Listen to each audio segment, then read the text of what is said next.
Ah, where is my head? Oh, I did turn it off. Why would I turn that off? I was like, at first I thought I just accidentally need to click on it, but nope, it wasn't on. My bad. My bad, everybody. We're back. We're here. Welcome, everyone. Okay, I actually have something I need to do. I have a specific subject I need to cover because my friends were like, Isaac, we don't know what that looks like. And I was like, what? I made perfect sense. And then I looked through my stuff and I was like, well, there was not a example where I thought it was. So I have definitely at least one schematic to draw, and then I have a background that I'm definitely going to work on next. So without further ado, welcome to the stream, everyone. I'm your host, Isaac MCCanary. We're going to do some drawing as usual. And the nice thing is that moving forward, I'll have a better idea of what I actually need to draw next because I'll have an idea of what immediately next might happen. Instead of just kind of spitballing and idea crafting around whatever I think might exist, might not exist. So with that in mind, I'm going to be working to make certain things. And today, I need to make I need one particular thing that I need to make. I need to I need to make a schematic for something that I thought I had made, but the more I looked around, it turned out I hadn't made it at all, which is a bit embarrassing, but here we are. This is how we learn about things. I need to make a schematic for the entire gosh dang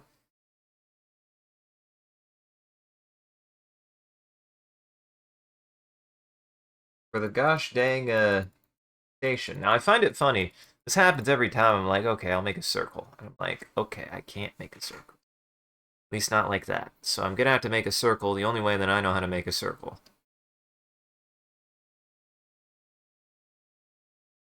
Very careful.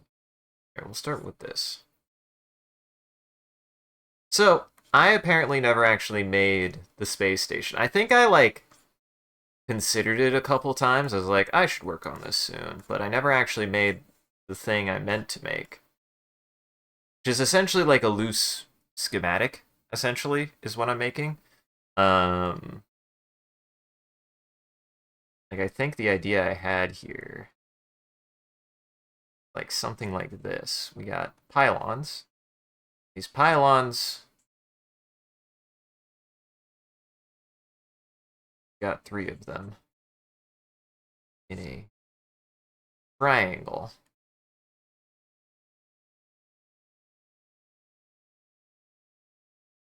Bottom, that's gonna be dock. Got residential sector there, sticking there. One of these pylons, houses 1/3 of the population. There are 3 of them, as it was, as it can be.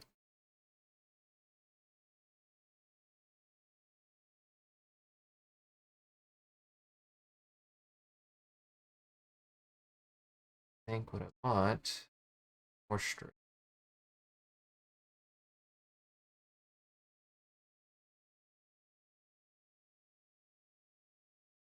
Drawing. This is using a ruler. I mean, I've learned my lesson. I need to use a ruler more. I don't use rulers enough. I've learned my lesson. I need to use more rulers. Check something. I should check something. I forgot. Oh, nothing. Listen, we're getting at the point of my life where sometimes I have to check some stuff because it's important for me. It's important for me. That's all you need to know. It's important for me, and there's an important person in my life, and that's all you need to know. Granted, there are a lot of important people in my life. No buts.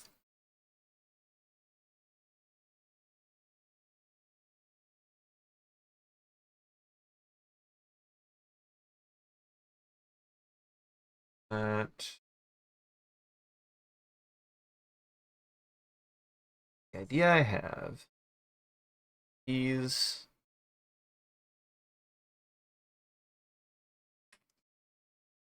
pylons.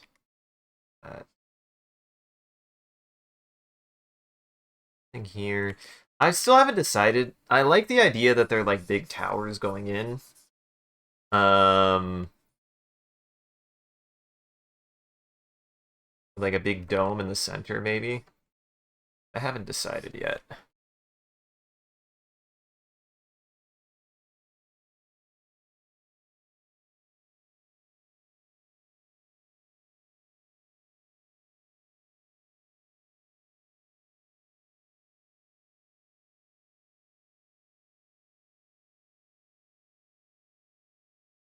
We have something like this, right?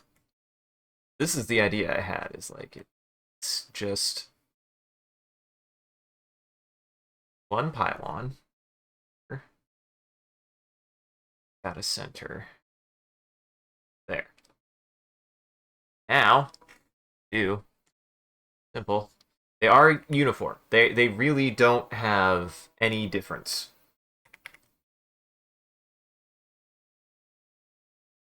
Rotating the wrong thing. Like that.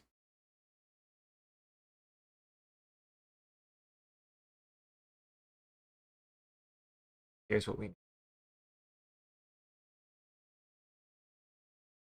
need. 135 is, let me think. I know how to do this. If this is what? 0. 120 maybe?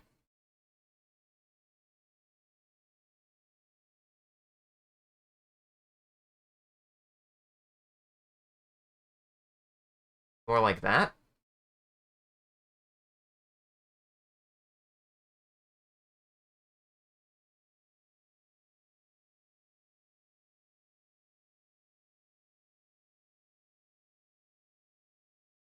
There, something more like this. So we have 3 pylons here.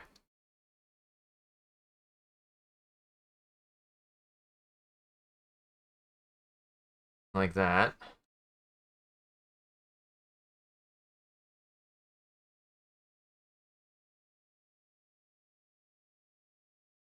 Right?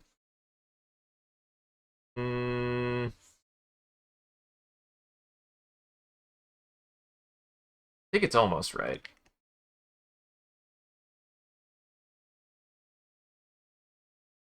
I don't know why, but this needs to be just slightly. There. This needs to be more. Then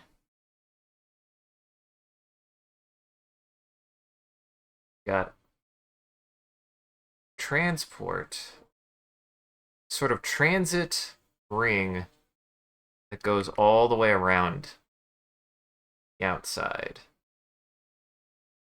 Trying really hard. Okay, there. Like that. Ooh! Oh man, that's gonna hurt my fucking hand. Ooh!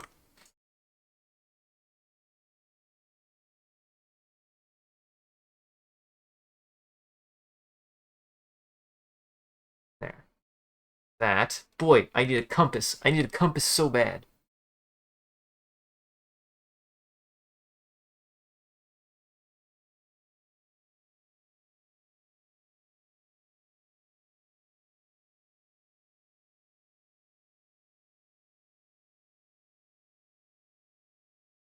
I wish I knew how to open. Not going to. There you go. Circle here.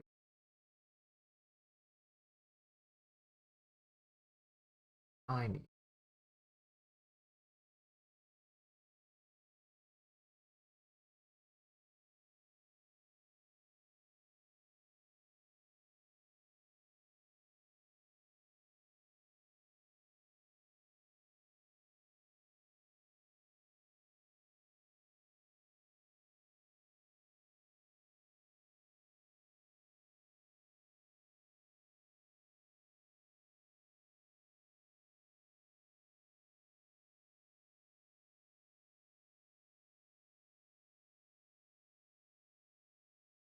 You know what? I think that's the best.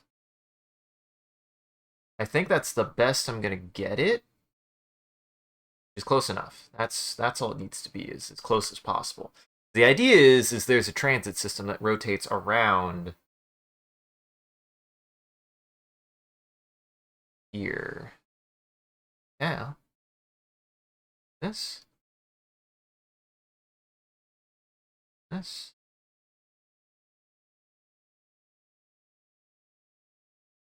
There we go.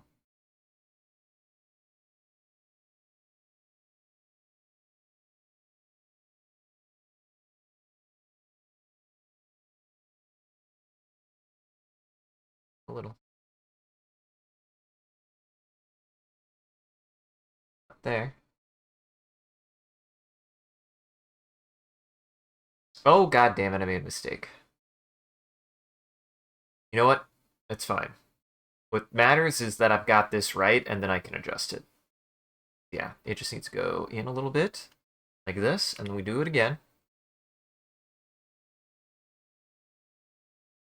Like that, right? I'm gonna turn this off for a second. This ever so slightly. Just need to this down.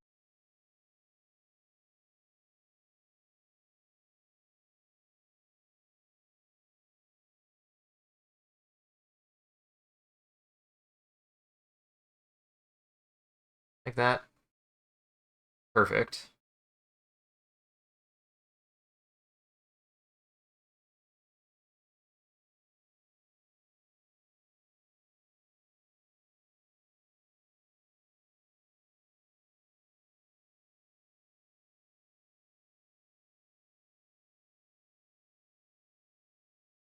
I like that.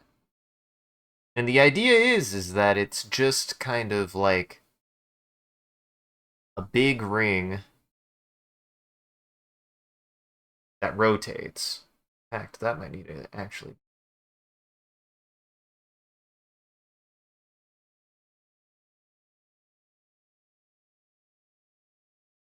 I have to bust the circle back out. I don't want to bust the circle out just yet. I want to practice making a circle with my.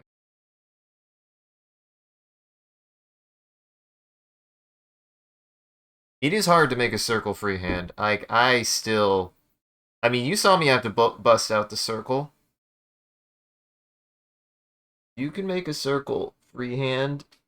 I'm proud of you. It's really difficult to do.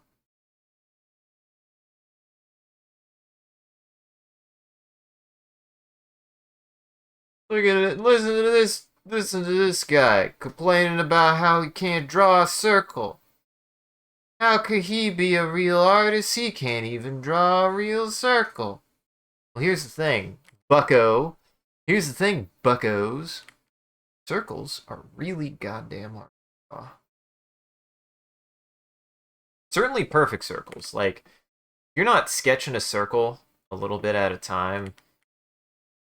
You either have to do it one stroke like I'm doing it, or you have to get a tool. God knows I am trying my damnedest. And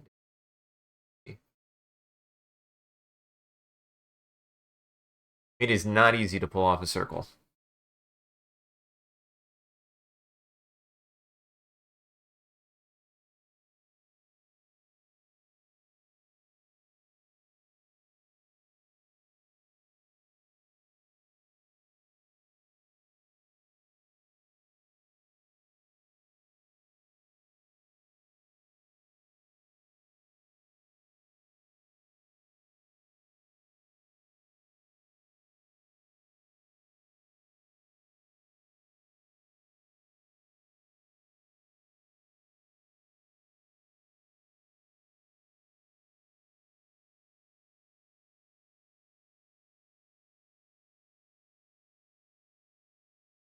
There you go, Fresco. Hell, that was.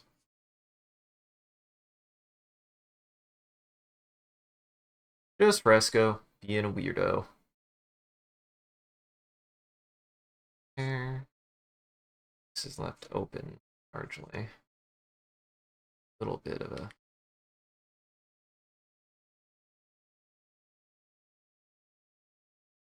Light support strut there. I'm trying to make some like support struts that would make sense for it, but largely this is like round, round, support strut.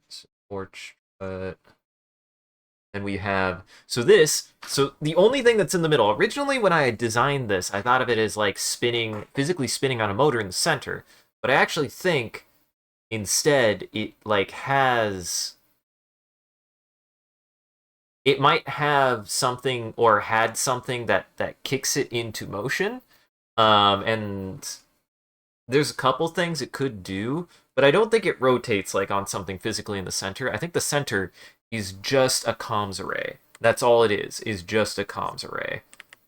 Like I do not think that the center has anything except for communications. It's just a big antenna essentially in the middle.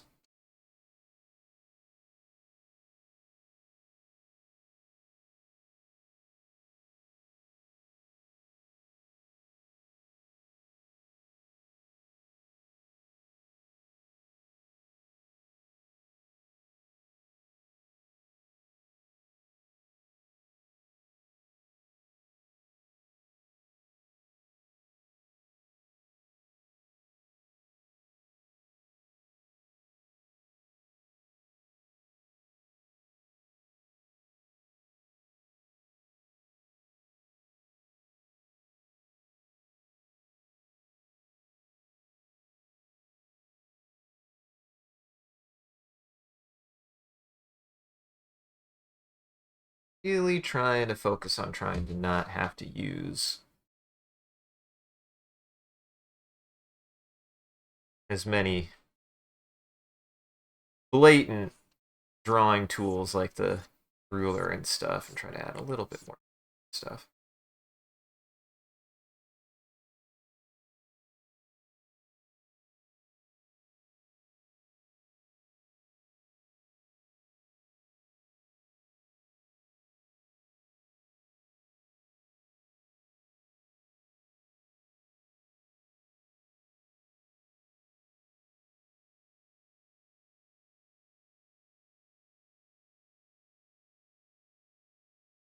The idea is that each pylon actually operates independently. The pylons do not operate on a centralized generator system. Each one has its own generator system. There's 3 of them.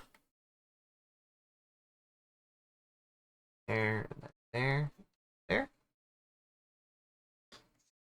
And I mean, profile-wise, you're looking at something that's like this.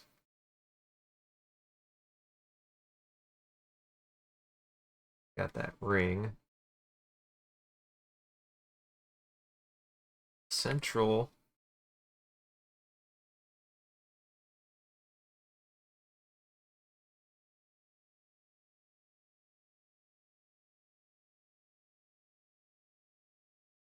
Yeah, you've got a central antenna here. Kind of like that, right? Then ideally you have a pylon.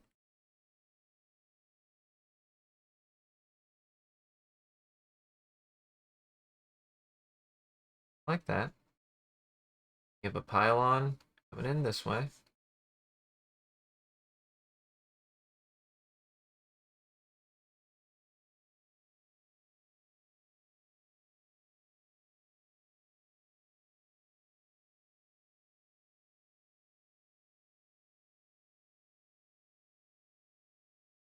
The big thing I want to be able to do is like really cement like the feeling of what one of these is like a little bit better. Because again, I thought I did an okay job of explaining it, but clearly based on what my friend said, I didn't explain it very well. And I mean, like that's one of the things that's like a plus and a minus. I feel like with me, right, is like I work a lot off of visual information. I really do. I benefit from it. So for me, like being able to draw this stuff out, really helps me to be able to feel like, okay, I know I can explain this to somebody because at least I can just show them. At least I can just show them. Which helps me quite a bit.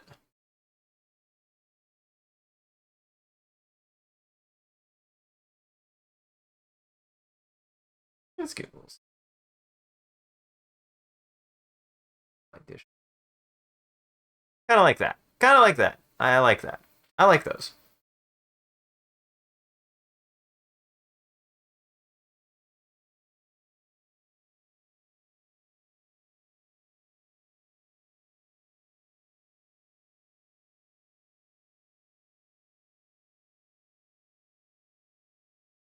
And I mean, this was something I needed to work on anyways, so.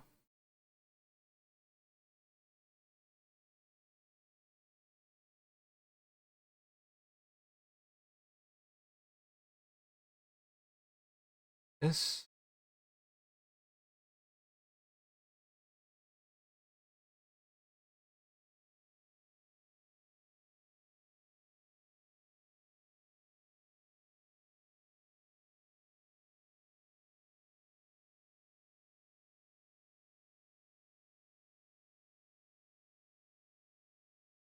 Much more careful.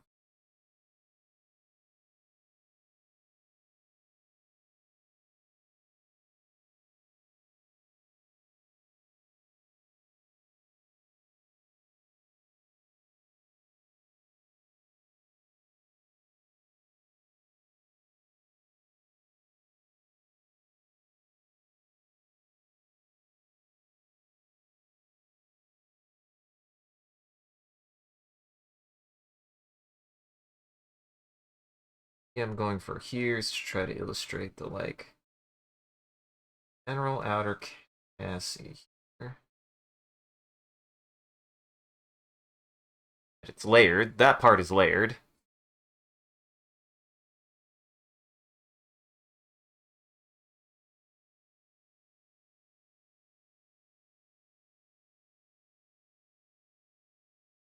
Got towers here.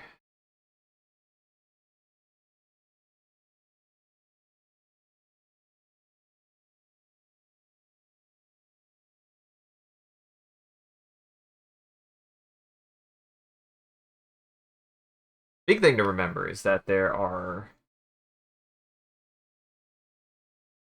three. There are three pylons to keep track of, which I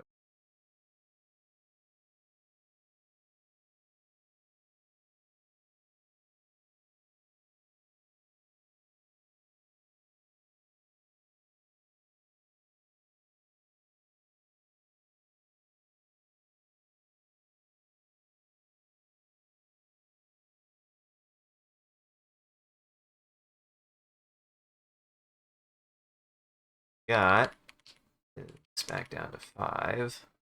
Put this back down to 5, and then you've got going towards the middle.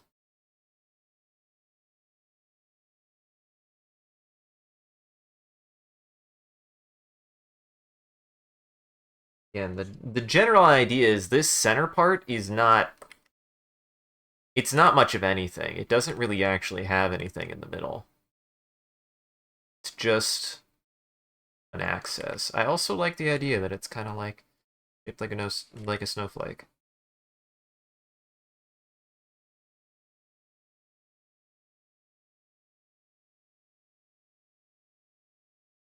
Like this has nothing aside from satellite dishes at the end of it.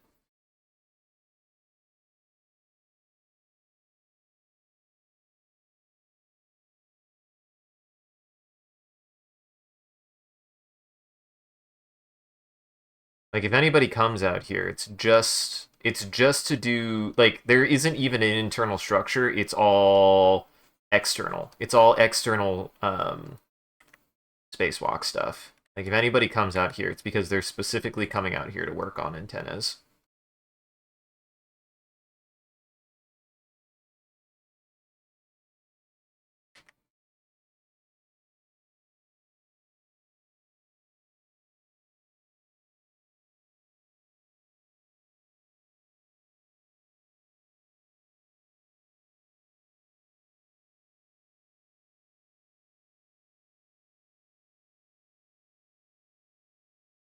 I have an idea.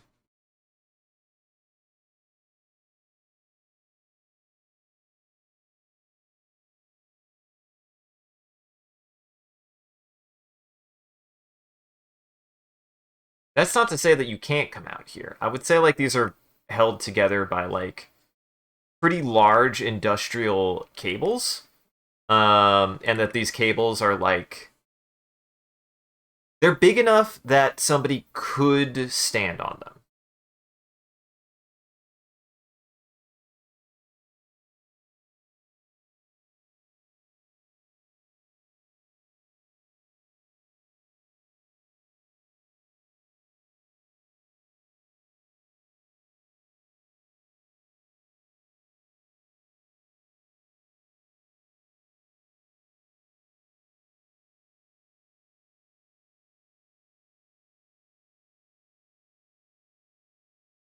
One of the things I want to focus on with the mothership game is the idea that like there isn't one way to move around the station. Like there's actually a lot of different ways to move around each station. One of them could be utilizing these kind of like antenna axes.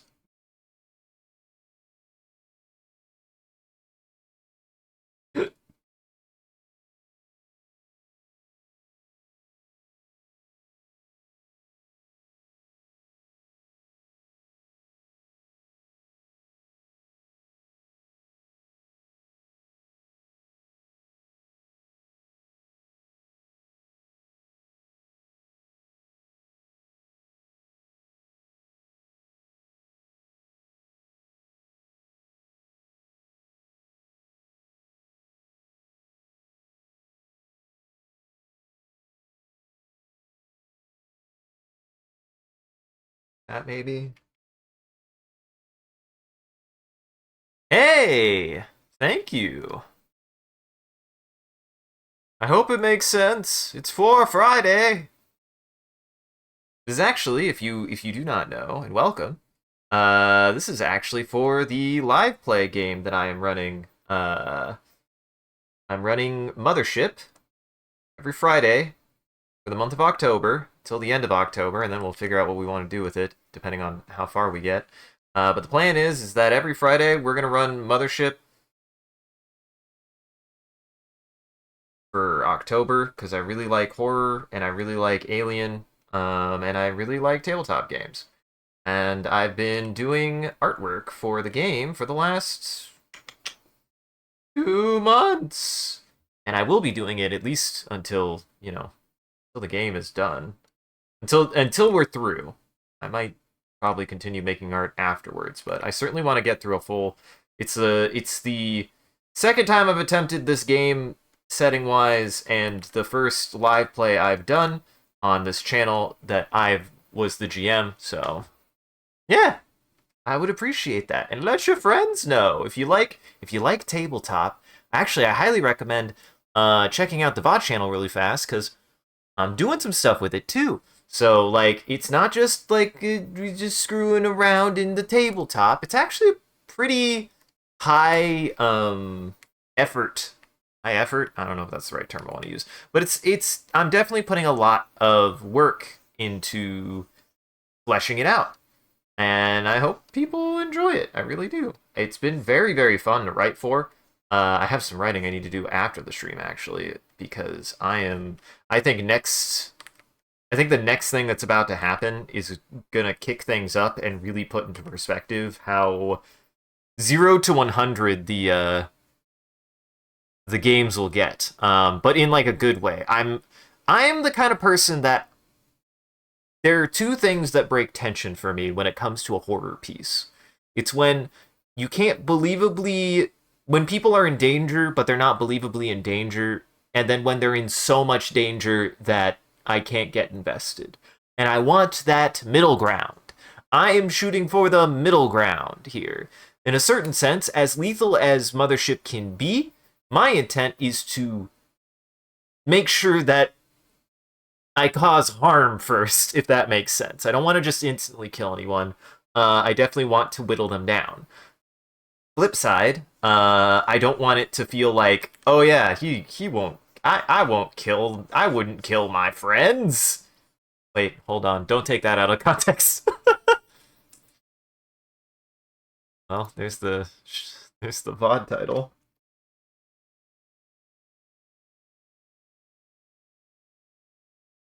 But for what I'm working on right now, this is the space station. This is what the space station actually looks like. Or at least the idea that I have for it. This is what Tennyson is like constructed like. And the reason why I'm doing this is because my friends were like, can my friends were like, we don't really know what exactly Tennyson looks or is shaped like. That was not made very clear. And I went, oh, don't you worry. Well, don't you worry. That's exactly what this is for. So, anytime they can be like, we don't exactly know what you meant by that, I can be like, well, don't worry. Next time, you'll see what I meant. Which is something that I feel very uniquely capable of. Something that I'm very proud of. I like that I'm going for kind of a. Of course he's here. Of course he's here now. Anytime I have my keyboard in my lap, he's like, "This is not for keyboard. This is for me."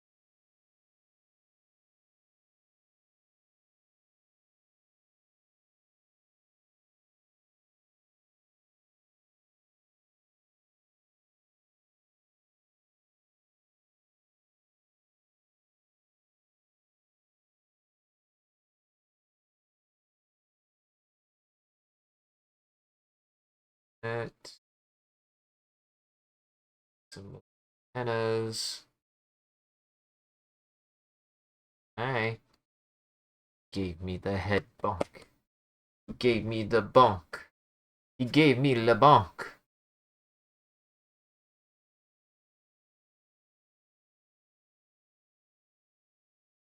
That. I just want to like a little bit at a time. I want to add. I want it to feel like a bit of a complex structure up here, but again, the idea is this is all in vacuum. Everything in the center is in vacuum. There is no internals, or if there are, it's like one room in the very middle. Everything out here is completely in vacuum and in space. There is no part of it that is like housed. All of the housing is at these ends, is at the pylon ends, which are these kind of mega structures that house most of the population of Tennyson.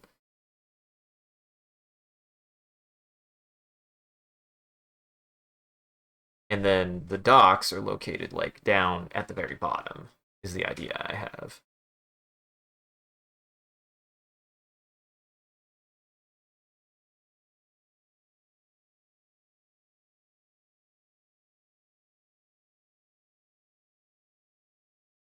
Do something like that. Port pylons here, here, here.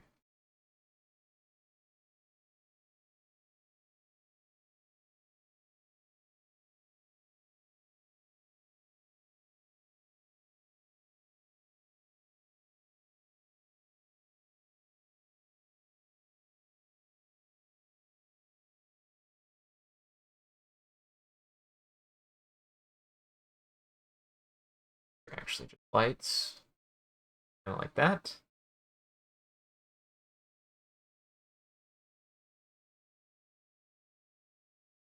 Hey, thanks, Gar. And yeah, take it easy. I'll be working on this. Like I'll be working on this for the rest of the night. And I really hope people enjoy the mothership game. I've been putting a lot of work, like a lot of work into it. And I really liked how a lot of it's come out, and I like that essentially at this point where I'm at with it writing wise is because we ran it. What's funny is Monday we ran into something that I was like, really? Which, to be fair, I'm pretty sure I got the name Tennyson from something that they probably got the name Tennyson from as well. It's probably the same place, so it's like, okay, fine. Okay, fine. But I mean, that's That's creation. That's being creative, okay? Like somebody did something and there are things tying things together, right? Like it's probably a the same reference in fact that I'm making. Which is fair. I don't lay claim to it just because I did it. Fair enough. Just embarrassing.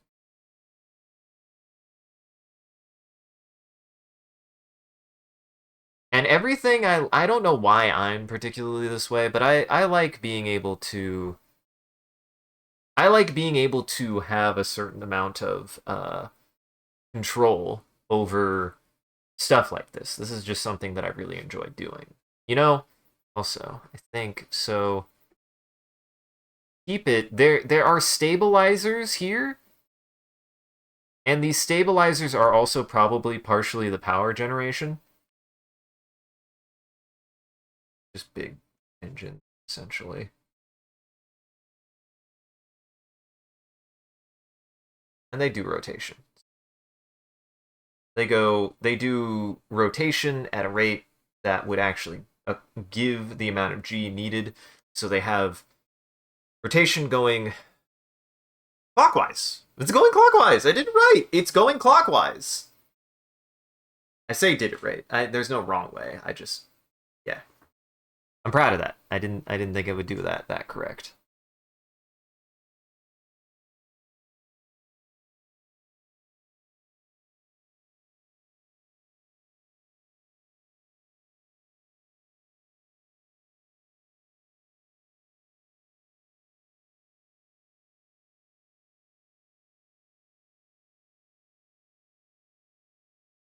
Actually, I have a dumb idea. I have a dumb idea, hypothetical. So like if rotation is going this way, right? Then force is pushing that way. So the thing that would need more, want more cable going that way. Increased stability would need as much here.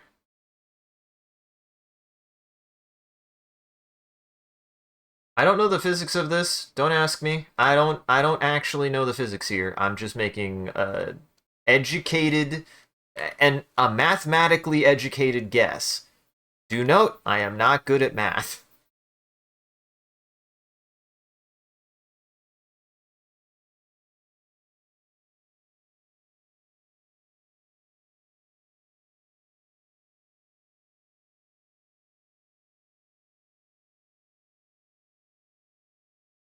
I'm so surprised I did not work on this. I swore that I did. I think I worked on one of the pylons is what I did. I think I worked on one of the pylons, which is fine. That's fine. That's fair. I guess I forgot that I had only worked on one of the pylons. I thought I'd worked on more, but I guess not. And I do like this idea that everything out here is very like spider webby a little bit. All of this is in vacuum.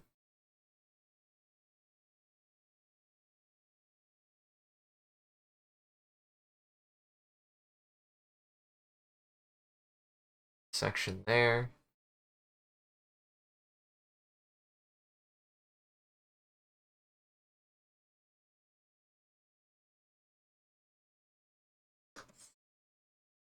Kind of imagine that Tennyson was constructed in sections. Otherwise, it'd be too big. It was not all made in one. They probably made the pylons, and then they made the transit system, and then they hooked everything together. Is probably what they did.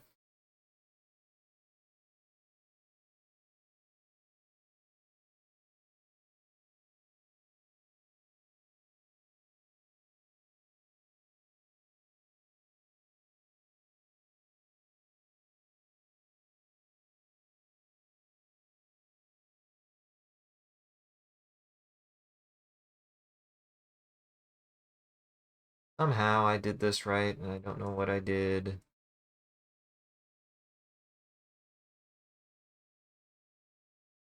Hold it for a really long time.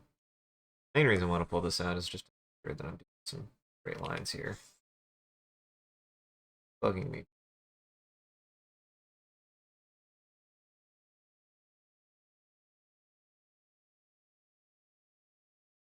Can't do it. I can't do straight lines. I'm sorry. Tried and I've tried and I've tried and I can't. Can't do it. You me, I've tried. I can't.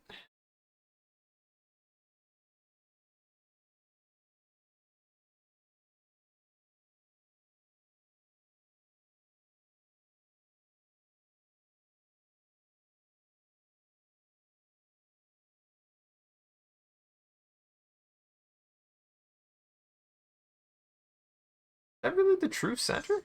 It might not be the true center. I do think the true center is where I have it. Which means I need to do something like this.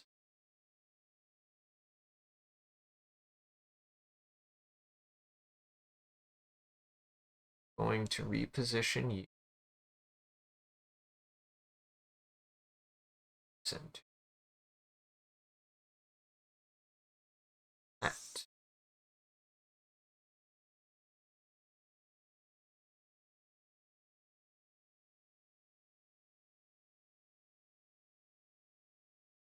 It's just gonna bug me too much. It wasn't right. I need to be willing to do this kind of thing. Something is not correct. I should actually change it.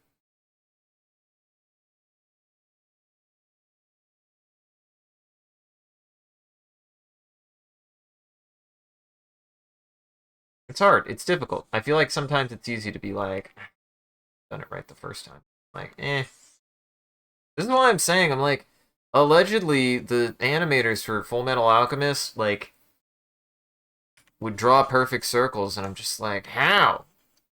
I don't believe you. I do not believe you. Much work. There's a tool for it. There's a tool for it that'll do a better job than me trying to free draw a circle every single damn time.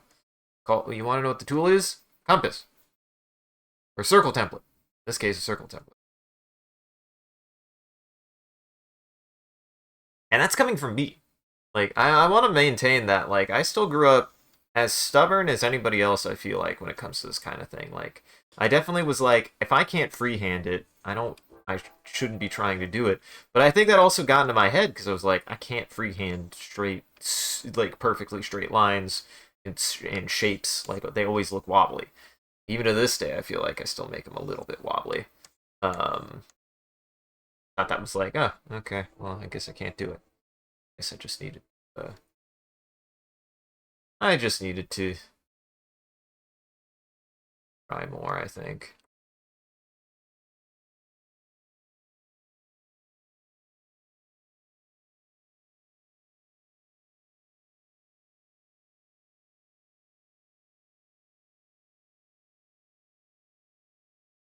I really want to make it clear that this is like this is just like some kind of like really complicated comms array.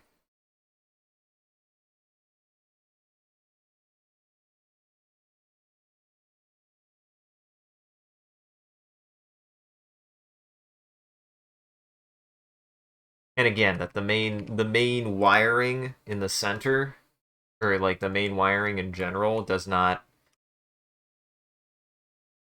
have anything but like maybe like railings and stuff to climb on. It's all out in out of atmosphere. It's all in vacuum.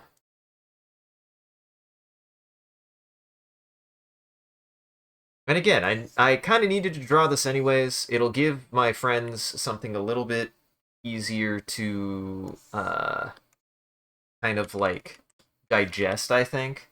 Because again, they definitely let me know that they were a little bit confused by the shape.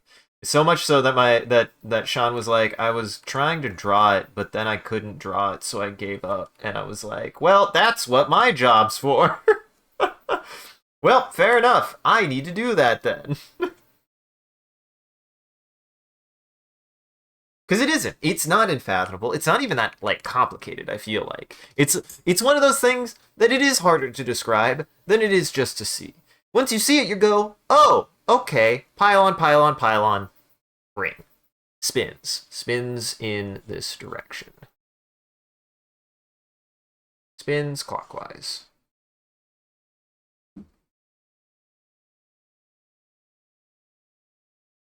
Spins clockwise, so that way gravity is out this direction. I'm going to say scale-wise, I'm going to leave that up to interpretation. Because luckily, one of the things, so here, each of the pylons, so just start naming them. This whole thing.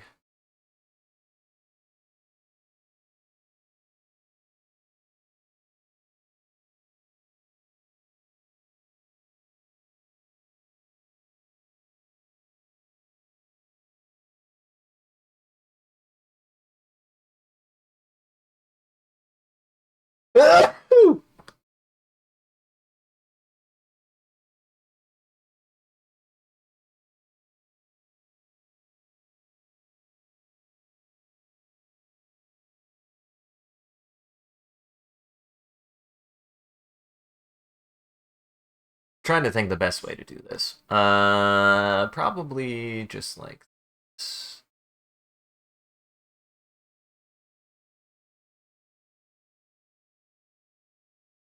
See, what's funny is this is reminding me that I did actually, the first thing I started using a ruler for, believe it or not, was actually for science illustration, but because I really wanted really nice, crisp lines for exactly what I'm about to do.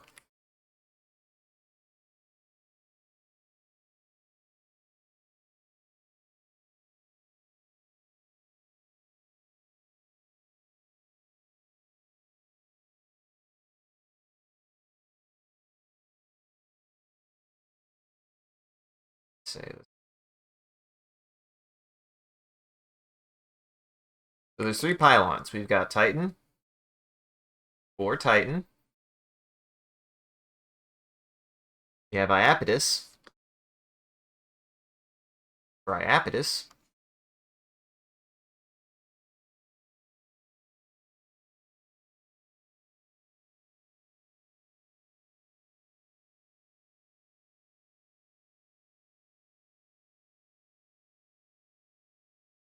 Happy. Can't remember, how do you spell Iapetus?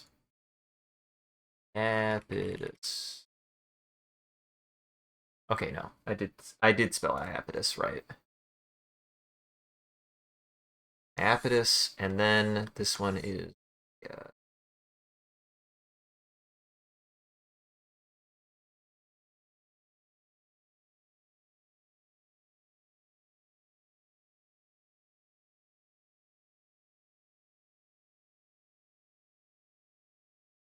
And I want to leave this intentionally, and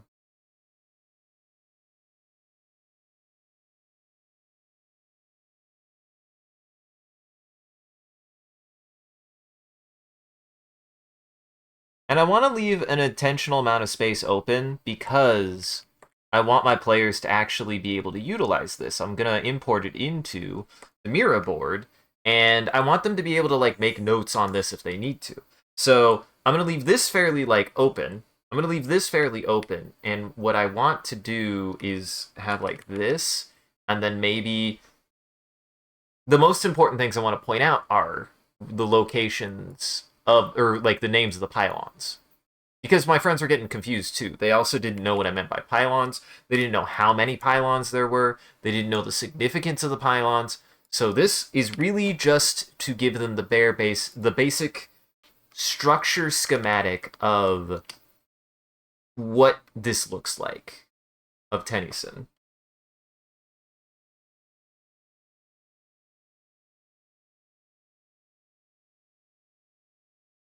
What kind of a font do I want? Tennyson.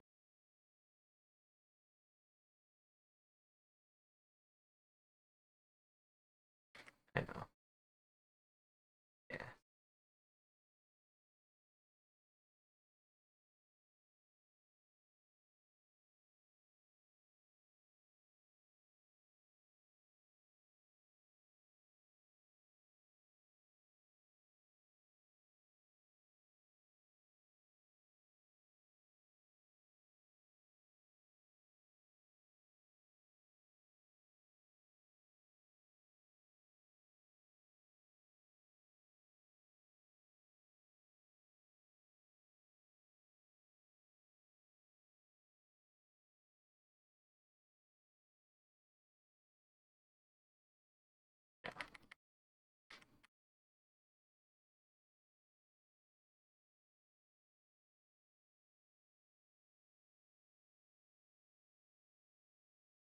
This is a tough one. This is a tough one.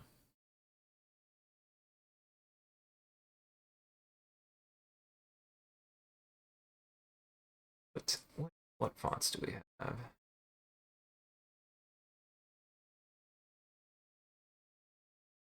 I don't want it to be this. This is for Starbus. I want it to be something big.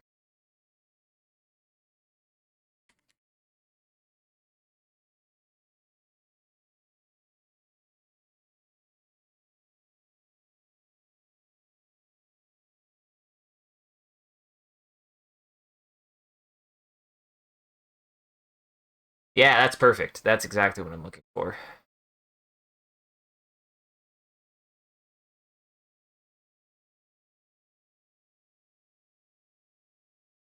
That.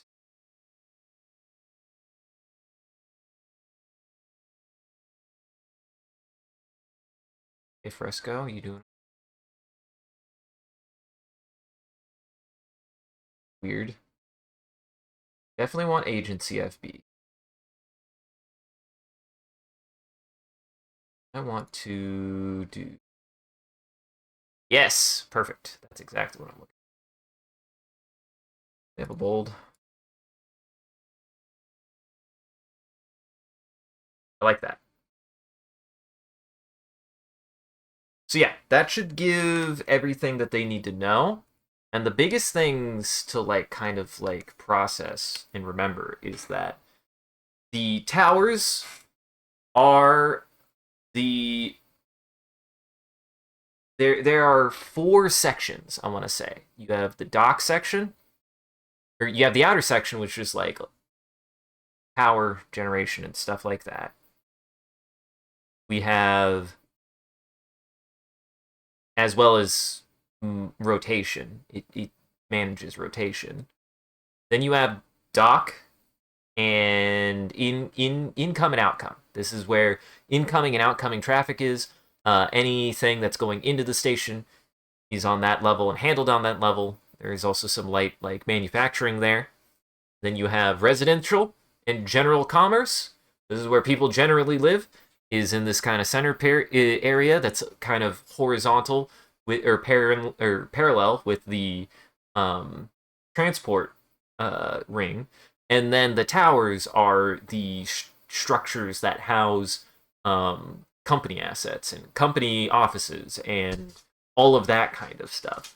So there isn't actually any foundry work that happens up there. It's more insular. Um, and each one has like kind of a dome here in the middle.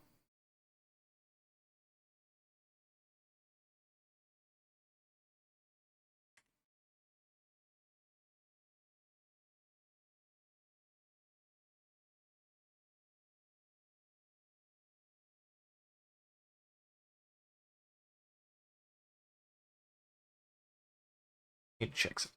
I want to check something.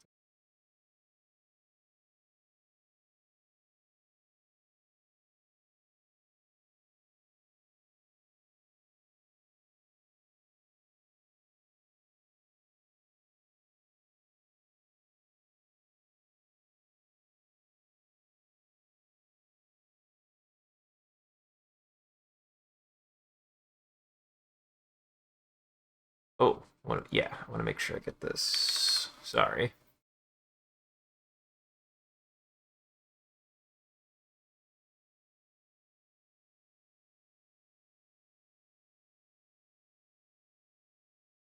I need that for later. I need that for later. I need to remember this song for later. Don't worry about it.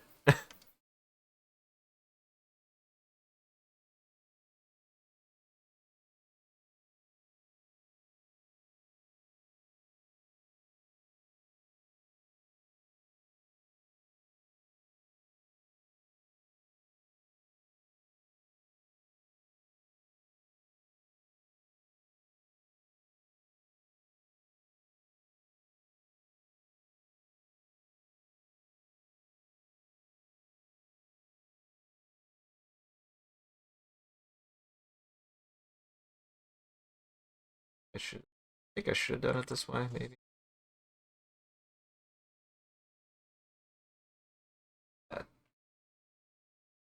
I'll leave it for now.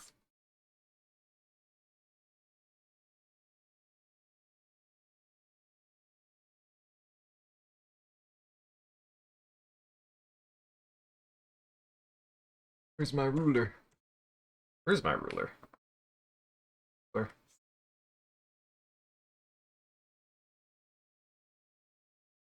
The ruler is my best friend. Oh my gosh, it's already been an hour. How the hell has it already been an hour? Okay. Got the base here. Actually, I'll start with the midsection there.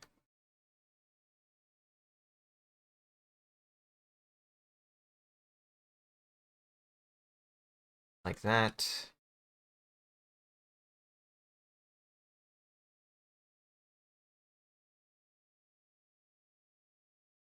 The idea I want to go for is to be like, generally speaking,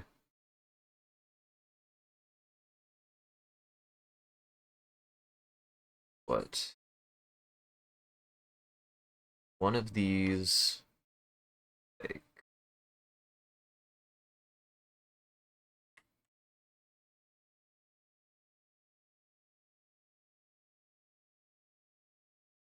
we'll have ads in a minute, so we'll see you all back here in a minute. I will take a break here in a second. Oh, they're about to start.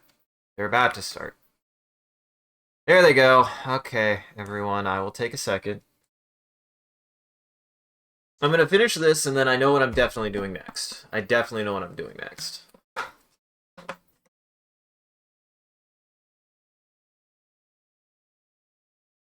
I mean, this has been sitting in my head for a while. So, like, I can't believe I kept forgetting to draw it. I knew the shape of Tennyson this whole time. I've known the shape of Tennyson since before we started session 1.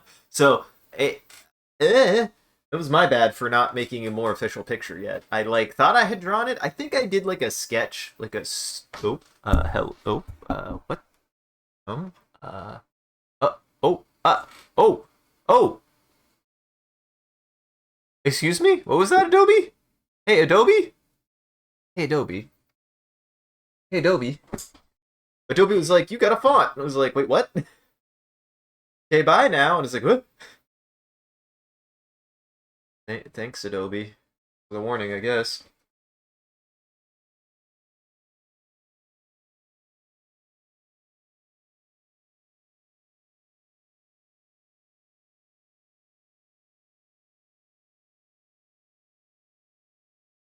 I'm thinking that one of the things that's going to be a challenge for, I think, session 1 is going to be kind of riding that line. I want the tension to be high, and I want it to be a dangerous situation, and I have an idea how it can even go, and how I can make it even like a even bigger moment than I think that I even originally anticipated for it to be. I have ideas on how to make it like a really, really, really big, memorable moment, and I just hope it doesn't kill everyone. But I also have to remember, A, it's part of the game. Mothership we're talking about. Mothership is partly about that. B, I had to trust my friends. I had to trust my friends. Like, roll good, roll bad, but trust that they'll make decisions that will be good decisions. Sometimes players make bad decisions, and that's okay. I mean, you're talking to the group who is playing Wild Seed fairly recently. This is something that happened recently.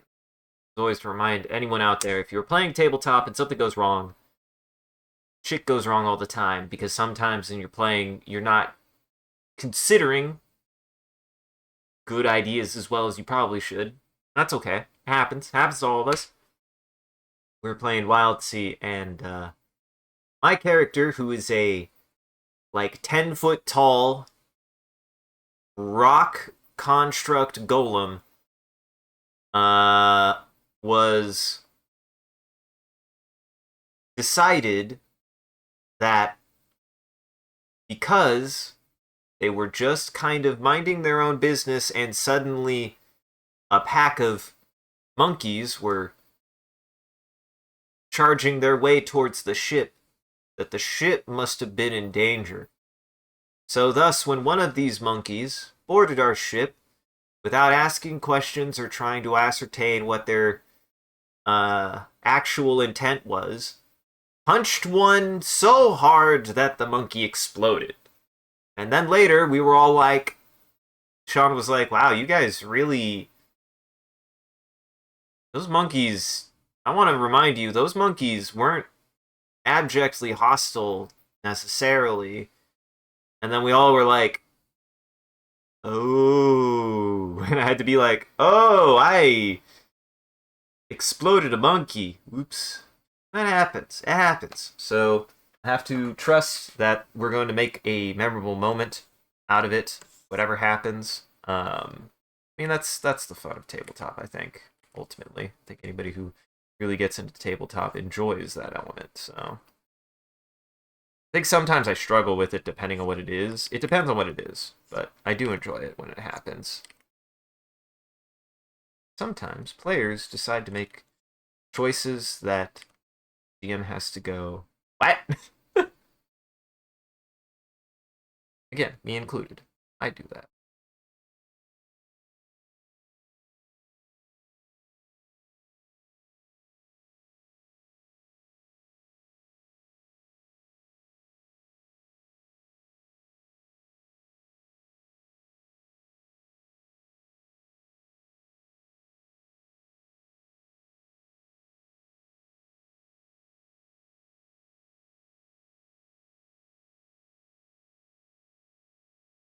Dock area goes back there.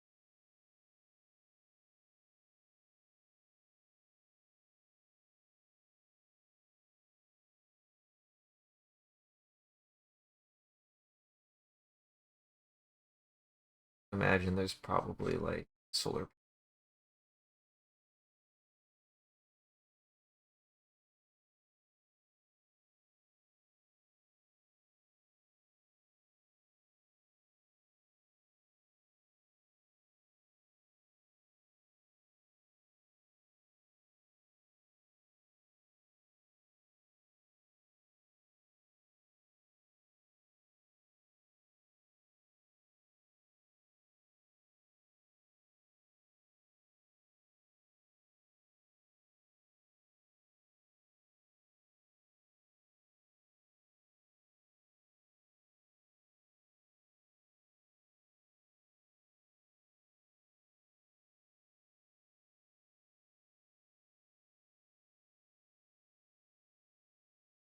It's always important to remember that for my structure, gravity is always going down.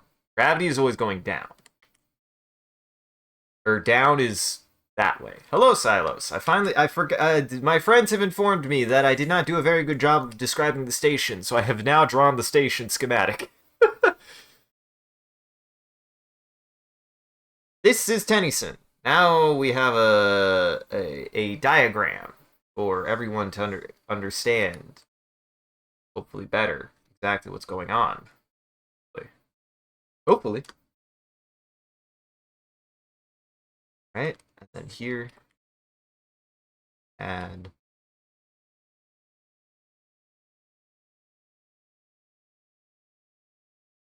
that,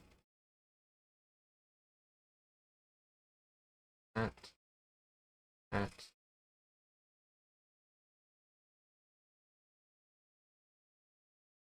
Do one of my favorite kinds. This.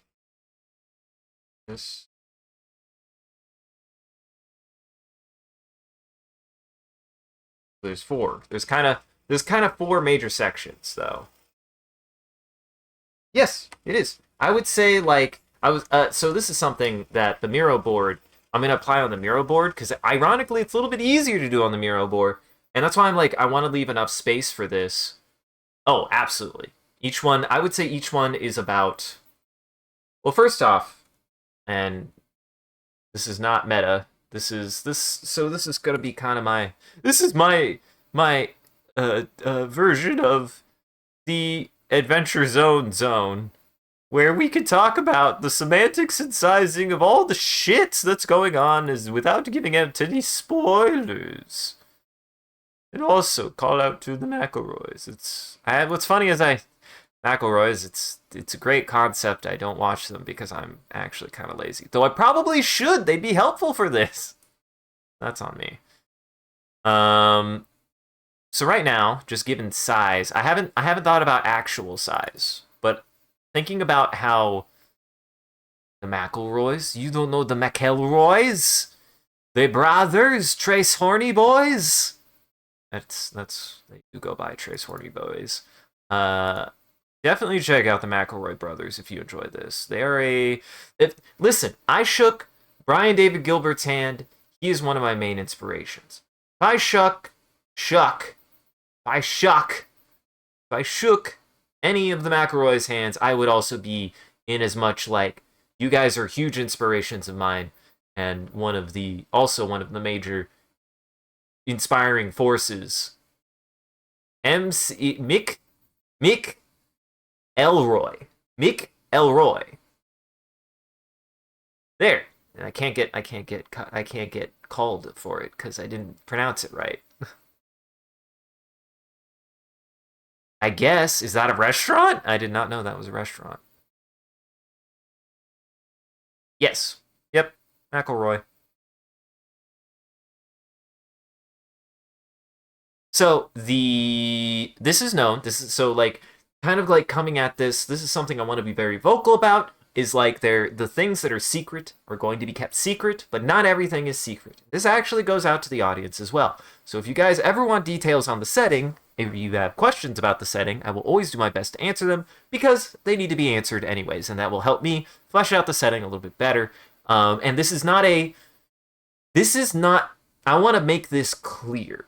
This is not here's an idea for you. This is give me a question and I will answer it for the setting. And the answer that is made is going to be canon. Just so you know. As long as it's like applicable, right? So that way it goes both ways. If you want to be involved and you want to help flesh out the setting, think of questions that would be important to the setting. Then I have to answer them. That's it. And one of them here is, you asked, is this like on a city? And yes, it's not a fairly big city. Think of what I have it at now, the total population is not huge. It's only about 1,000 people, and the maximum is probably like, if true maximum, this station probably around 3,000 or 4,000. I'm gonna estimate 3,000 or 4,000. Not a very big station because it's one of the it's one of the early ones. Even if it's like big, it's big because of how much space it takes. How much room is actually like available to live on though is just these three main pylons. And right now the population is sitting around 1,500.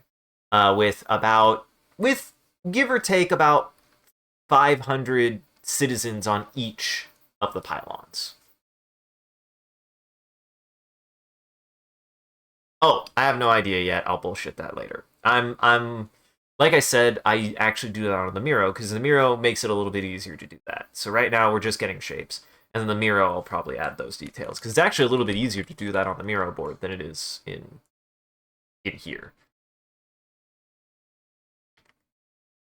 Here we got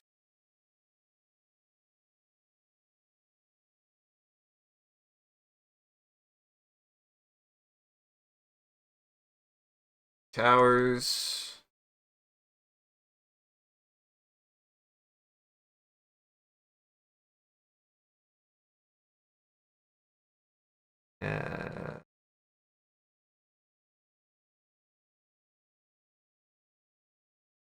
Potential.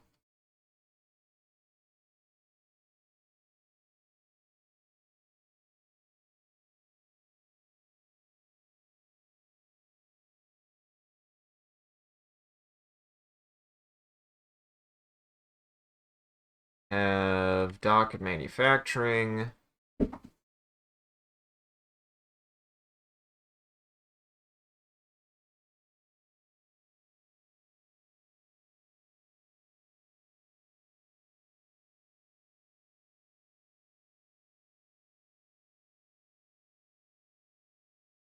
And the idea is that each pylon operates as like a small township essentially. They aren't independently governed.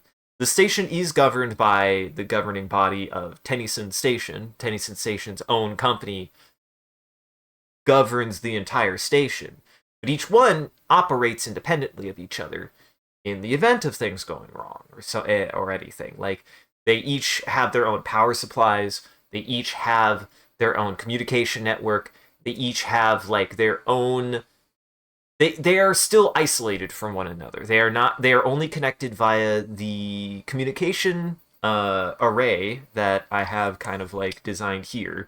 The communication array and the transport couplings, which are the bulk of the ring. Let's be honest, like the actual ring part, that's mostly just transportation, and that's it. It's just a tram that travels through here. That's all it does. Um, and I think for the sake, well, no. What's funny, it work that way? Sorry, I had a thought. No, I actually don't know if it would work that way. I mean, I guess technically, I don't want to think about this too hard. I don't want to think about this too hard. I was like, technically speaking, wouldn't the tram system only go? Would it only operate clockwise? Because then, if it went counterclockwise, would it not cancel out gravity? But I don't want to think about that. I don't want to think about that. I think it would. I think it would. I actually think it would, so much so that I'll make that a note, and that just what's funny is I'll have it like be like passengers going clockwise. Passengers going counterclockwise are required to buckle up, like otherwise they'll injure themselves. They'll injure themselves. I don't actually know if that would work that way. Like it makes sense physically to me because if if we're talking about centrifugal forces in which you have a rotating thing and everything is being pushed down, if you have a tram going the opposite direction even a little bit, it might or it depends on how fast I guess the station needs to spin to be able to create that kind of g-force outward that whatever speed the tram is going inward would not have it couldn't match that or else it would cancel out gravity. But there might be a chance that like going counterclockwise feels like it reduces gravity a little bit because it would. It actually would, I think.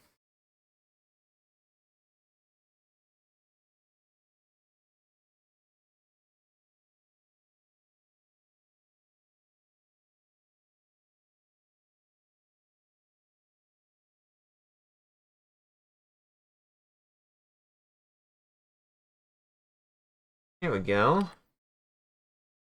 I think that's pretty good for now. That's the big thing is they were confused. They were getting confused because I kept on talking about how many pylons there were. And they were like, "Isaac, we don't actually understand what the shape of the place is. You're we can't keep track of where the pylons are because you keep on bringing them up, but you actually didn't really explain what the shape of it was." And I was like, "Oh, now we do. Now we do. There's no excuse. I figured it out." So I hope this helps. I think that I was needing to do this anyways. I was needing to do this anyways. I needed to get this out on paper. So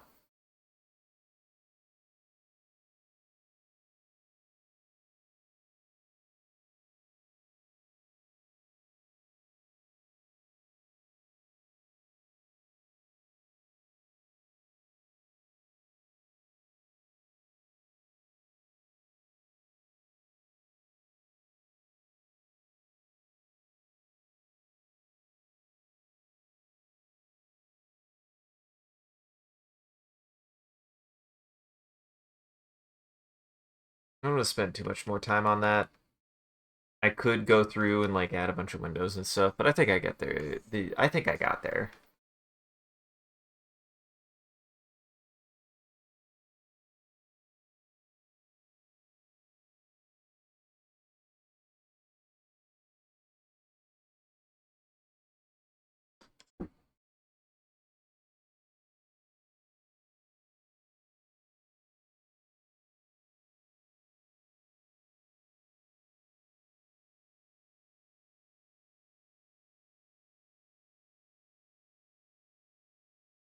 it's rotating that way. We're gonna say like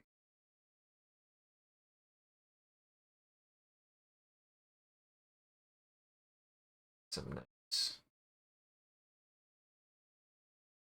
solar panels here. Wouldn't be space if there weren't some nice solar panels, right?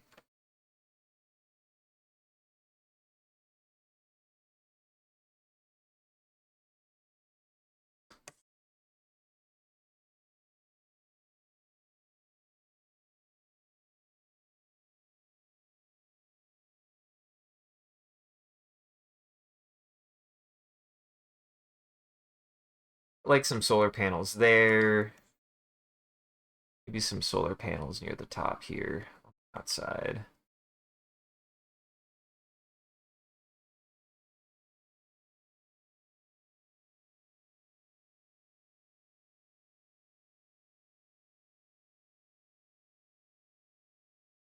Just to help generate some power.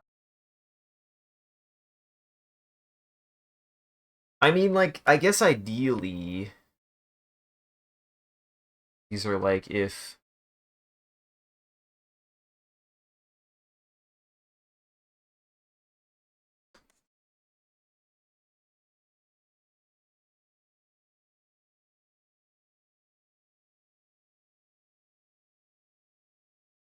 got solar panels if you have stuff facing out that direction and stuff. I thought about putting solar powers on the array, but I'm like, if they're already, they're just like out there. They're not attached to anything.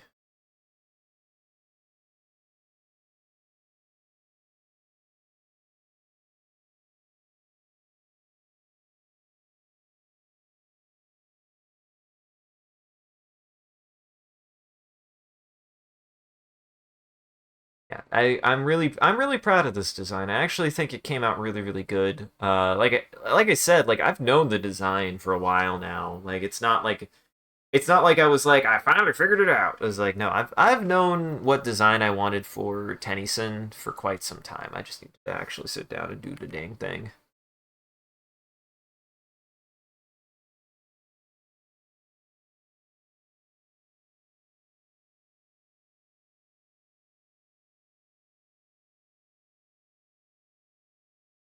I still don't know how necessary this is, but it's enough in my brain that I'm like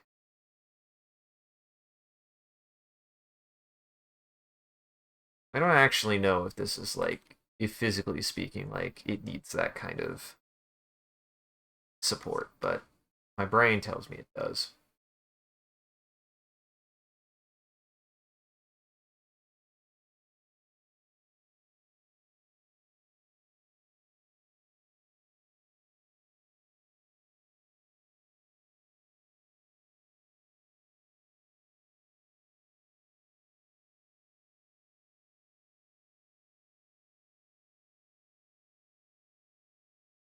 Funny is this might be something similar.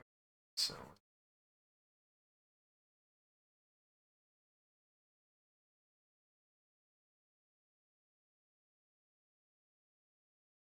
I want it to be consistent, even if it doesn't necessarily make sense. I want it to be consistent.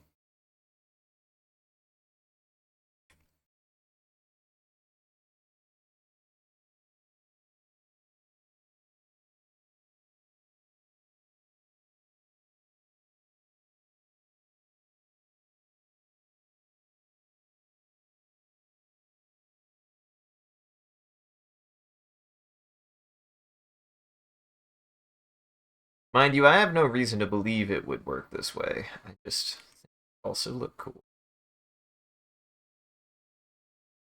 And ain't that just the real beauty of any kind of sci-fi? Is really it's I just think it would look cool.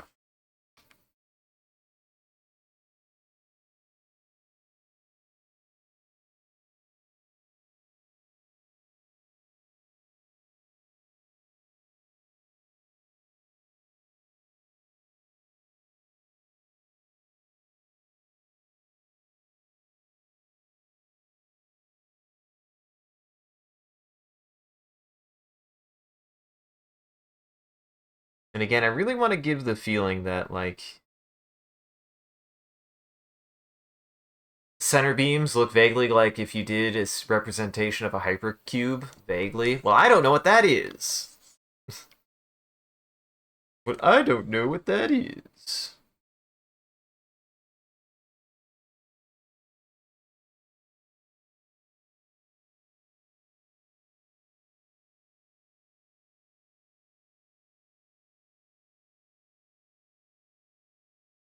Squares are 2D, cubes are 3D, hypercubes are 4D. Isn't that what a tesseract? Are you thinking of it? Are you talking about a tesseract? Tesseracts are their kind of like own sci-fi thing. I did just recently rewatch Thing. Not the well, I mean I did rewatch The Thing, but I didn't mean The Thing. I mean Interstellar. I actually rewatched Interstellar fairly recently because that movie just good.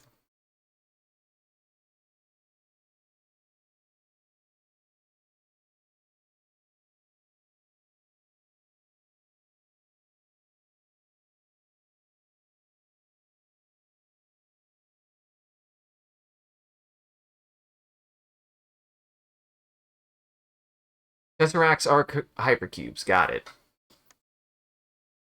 I mean, makes sense to me. At least like makes sense to me for that.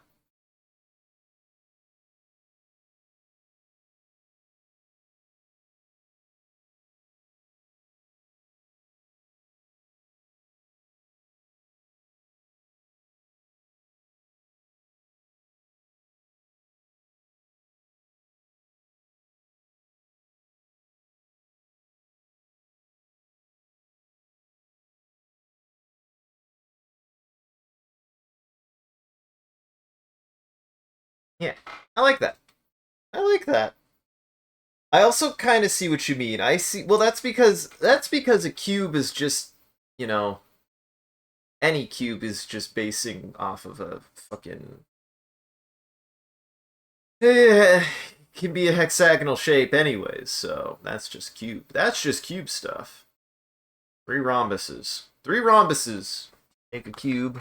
Well, six rhombuses make a cube. Tesseract or a four cube is a four-dimensional hypercube, analogous to a two-dimensional square and a three-dimensional cube. Hypercubes are n-dimensional. Interesting. So by n-dimensional, well, n-dimensional still implies that it would include, if unless I'm misunderstanding what you mean by n-dimensional, because n-dimensional to me is just a number of dimensions, unless it's specifically meaning dimensions greater than three, which is very silly.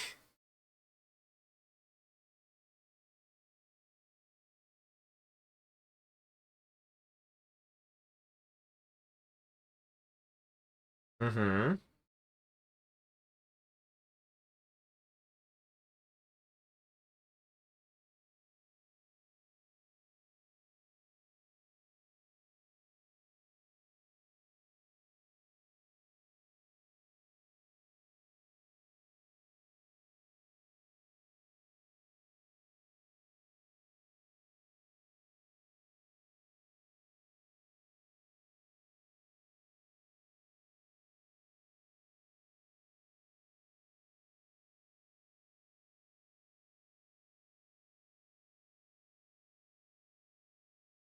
Mm.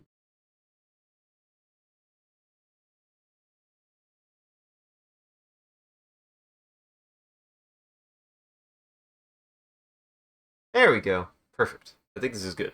I think this is good.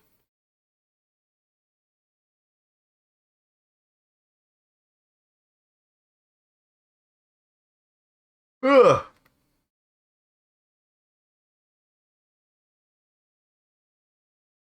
Because now, do next, I actually need to open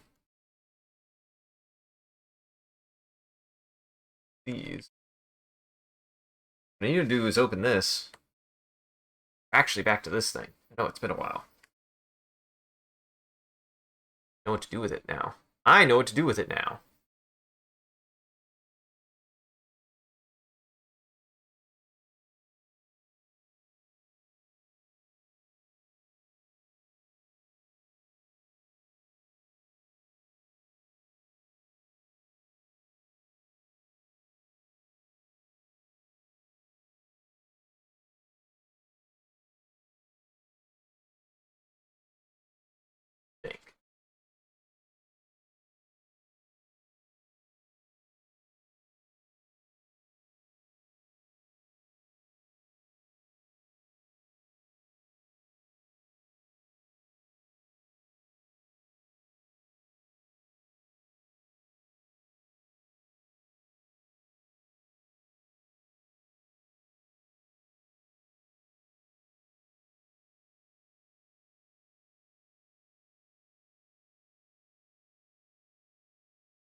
for that.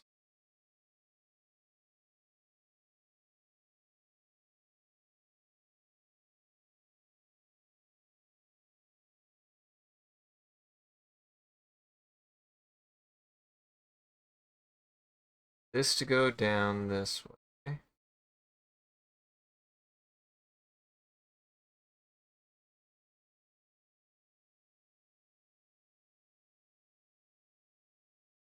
Like this.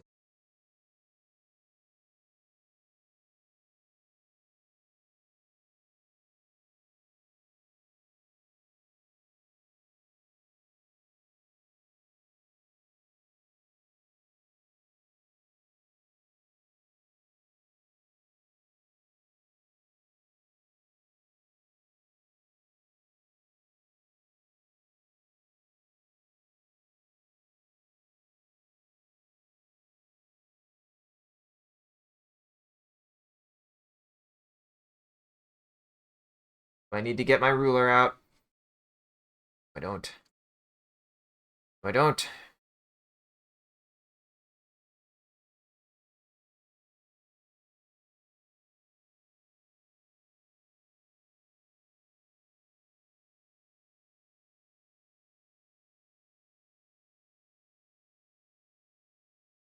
Sticker on that.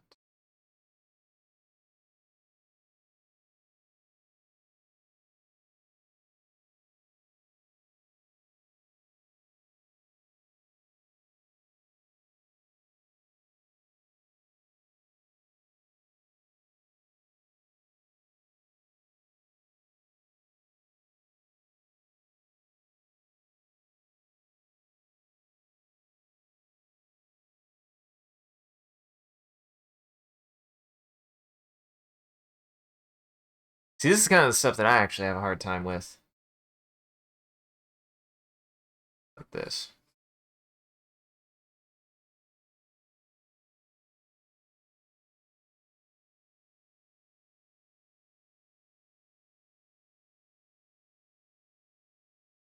I think part of it is I'm just a little bit too impatient.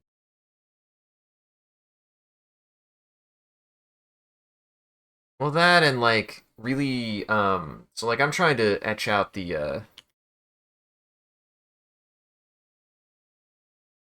like the white of the tarmac here, and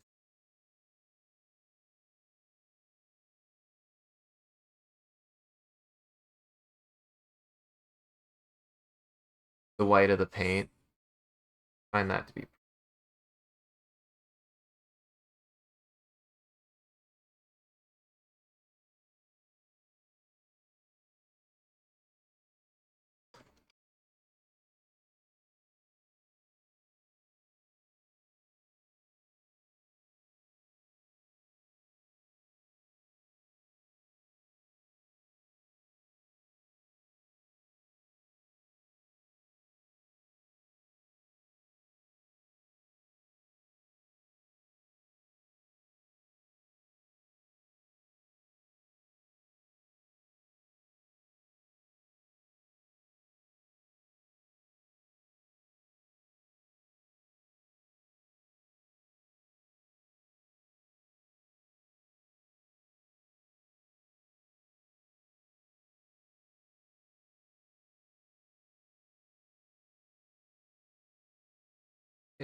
That maybe?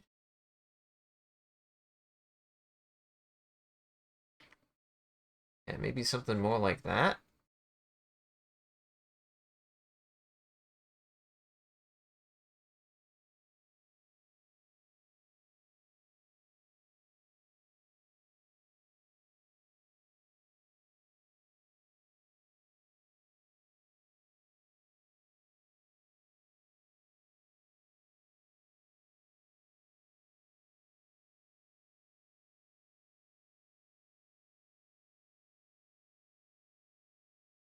There we go.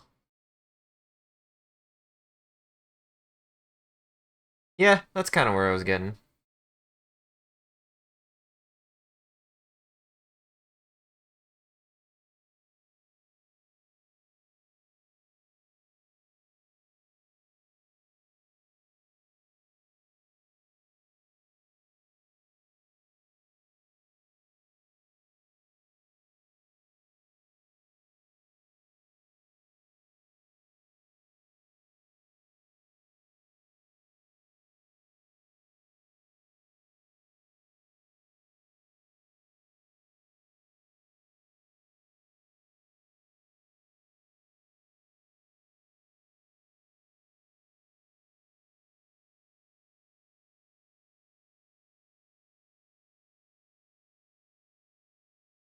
How did I miscount that?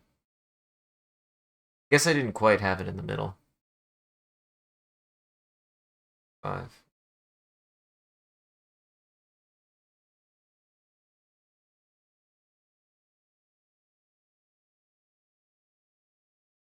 If I was better at this, this would be much cleaner, but eh.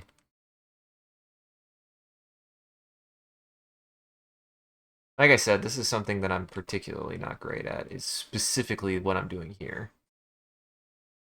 Is this kind of like patterning. It's something it's hard. Counting is hard. What's funny is I just didn't used to do it. I actually just really didn't. It was not like something I really considered something that I needed to keep track of. I just was like, and just fill it with teeth. Here's a bunch of jaggities. You know, 5 fingers is the number of fingers that I have to get right. But I didn't think about like spacing or anything when it came to stuff like that. Same with bones, same with anything. I just was like, put it there. Just put it there.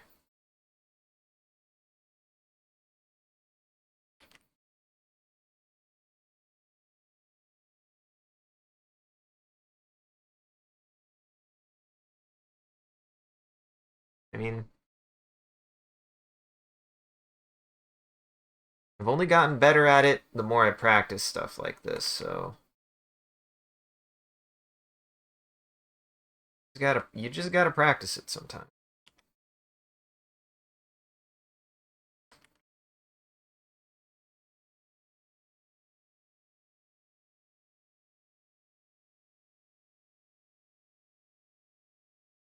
Uh,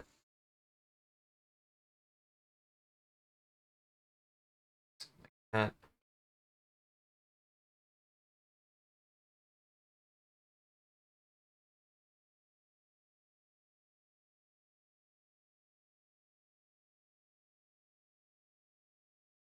and I mean, I would say as far as like something like this goes, this is one of my better. This is one of my better attempts actually. I'm getting better at it at least, and that's what matters. It's not perfect, but it looks correct. It looks correct, and that's what matters.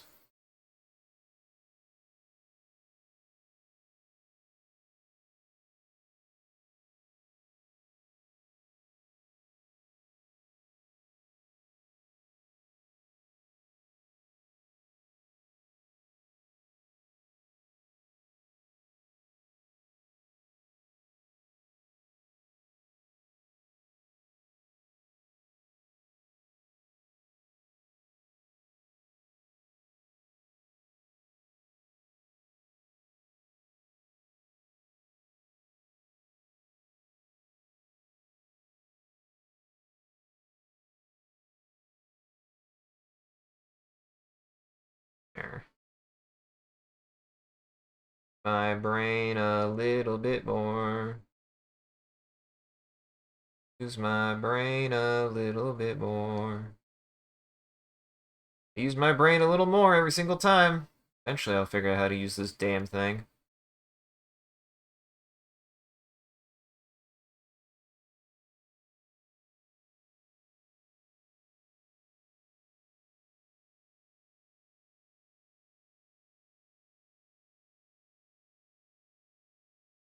But that I can work with.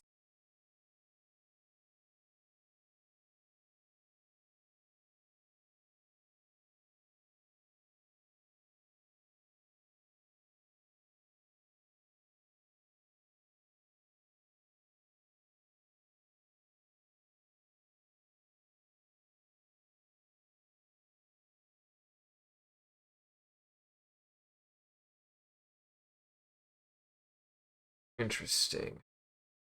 Oh, I fucked up real bad. Wait. Yeah, I fucked up bad.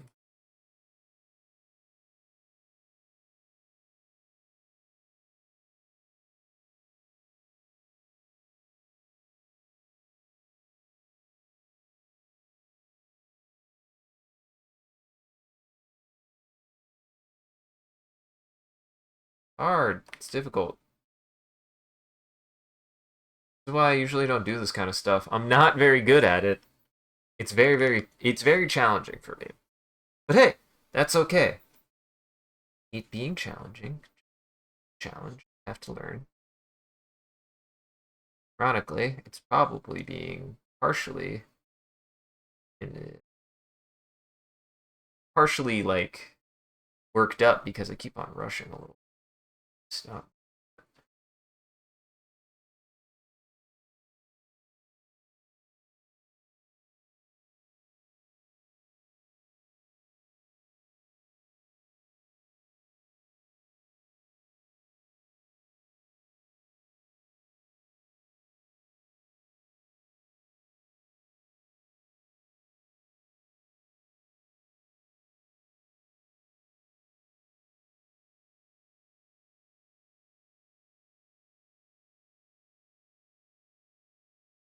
There we go. There we go.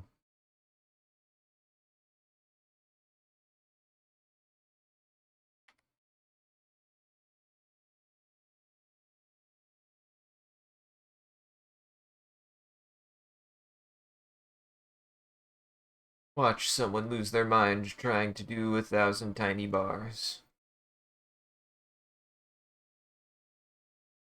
I mean, this is the point that I'm at with a lot of my visual design is I understand a little bit better that it is all just shapes. It all just turned out to be shapes. You put the shapes in the right spots and it works. It turns out we're all made of shapes. I just don't know. I don't know. It just turned out we're all just shapes. Not even just cubes. We're all just shapes. The right shapes in the right places. Everything.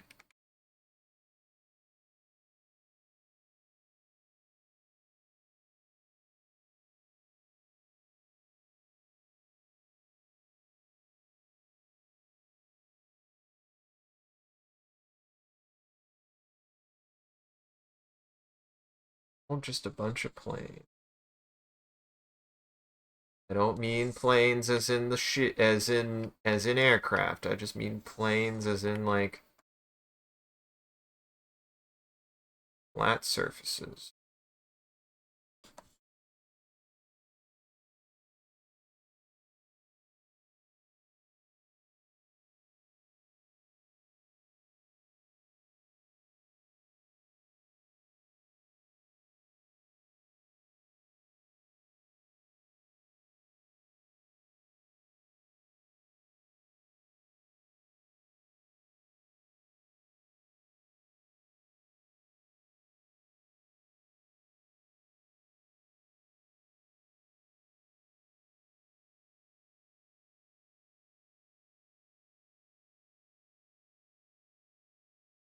A little bit lighter.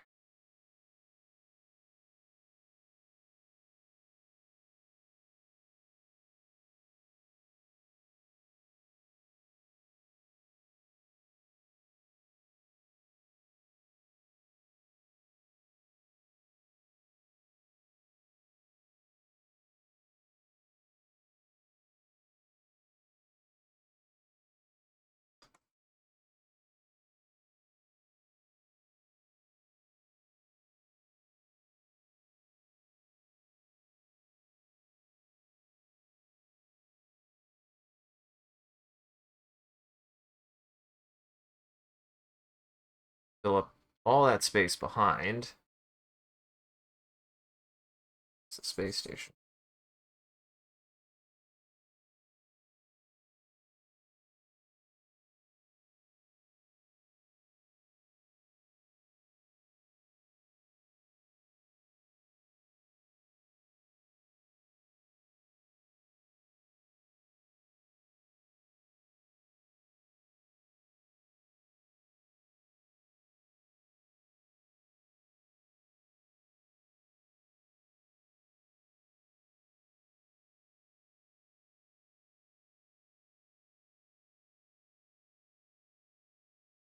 Make space a little bit darker. Space needs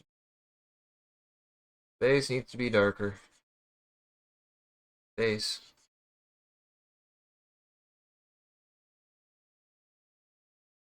And shade this in.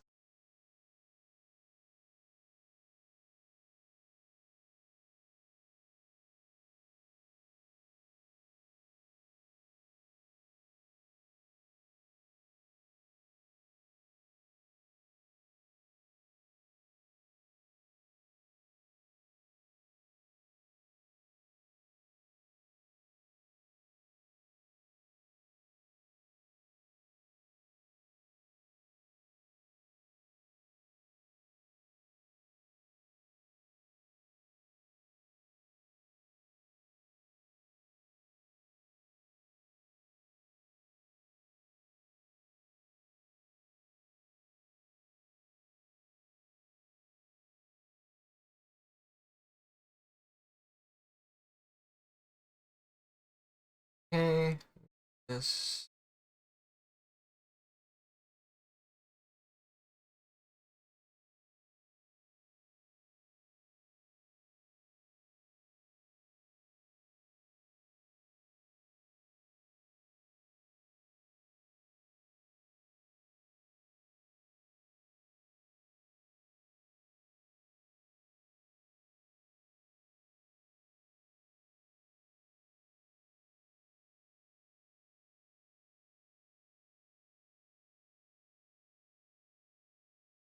No, I don't want to do that necessarily, but just have some shit. Kind of trying to think about. This is going to be, so this is like the approach, right? This is where people are going to be coming in. So I really want to add as much texture as I right off the bat.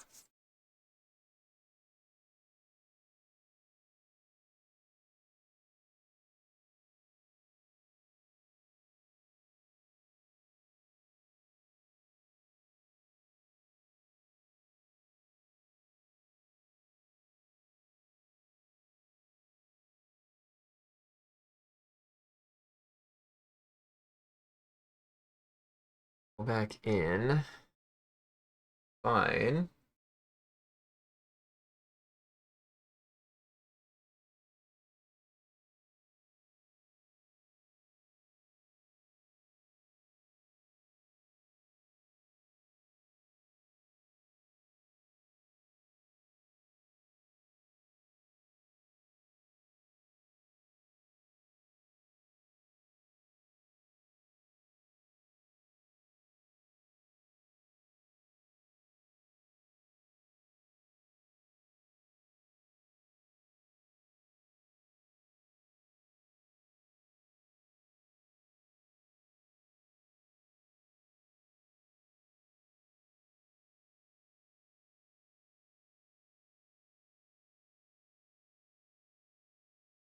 There we go. Something like that.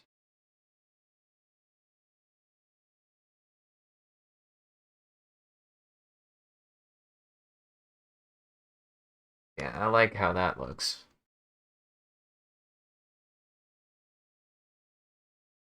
Goes here.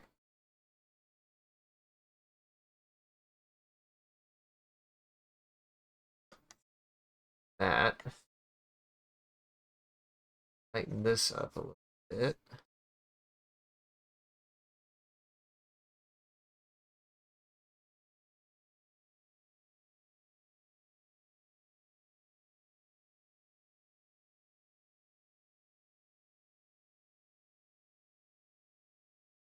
Like that.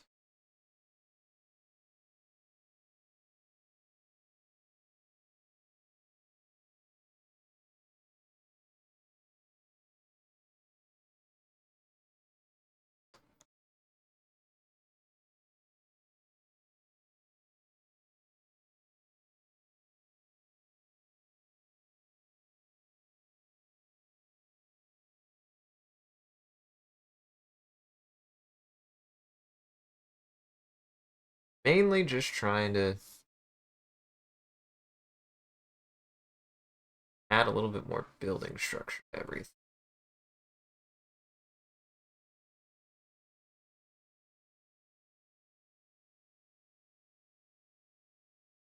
Here. Here.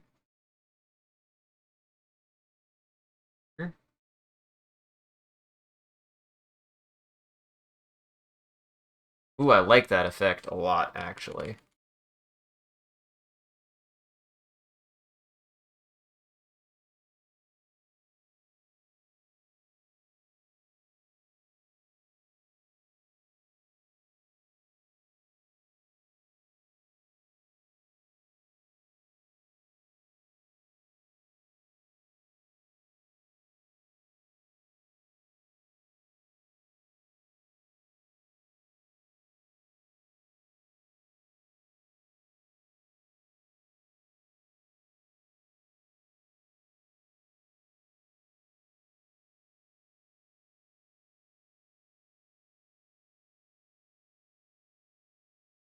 And then I think I had it that... Okay, yeah, no, that's That's fine. That's fine. I know it's yeah.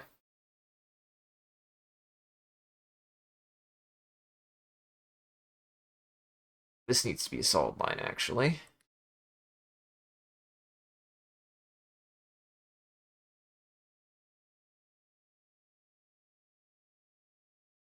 That.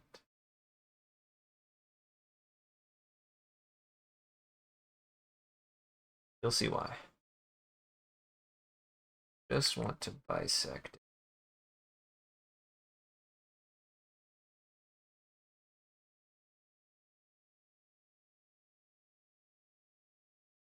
Just want to bisect this. Then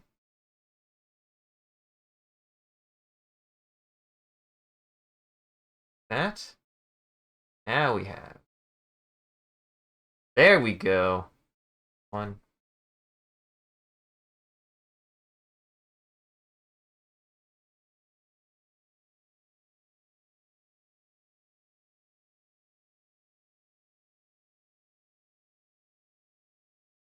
About size. Think about size. Don't have that much space. Don't have that much space.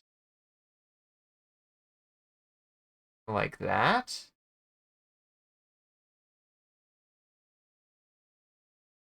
That.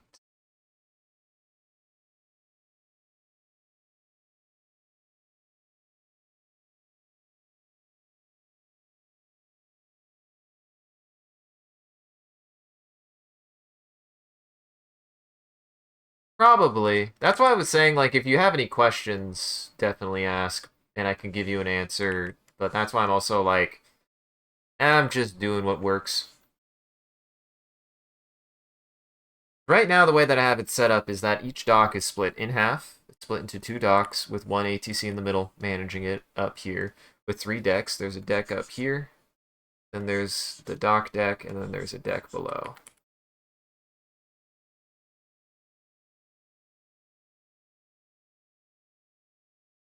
And it has it's one runway that is split in half for coming in, going out. That's the idea I have is this is the coming in, this is going out. And the size of a ship is not, a ship is like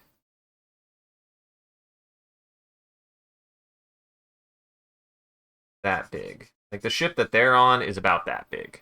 Like it's not, these are big.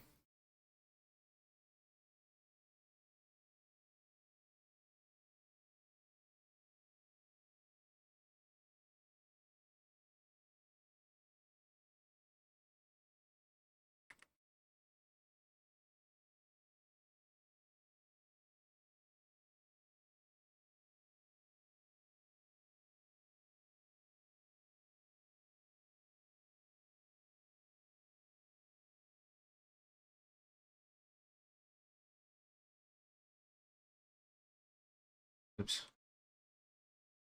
Oops. Oops.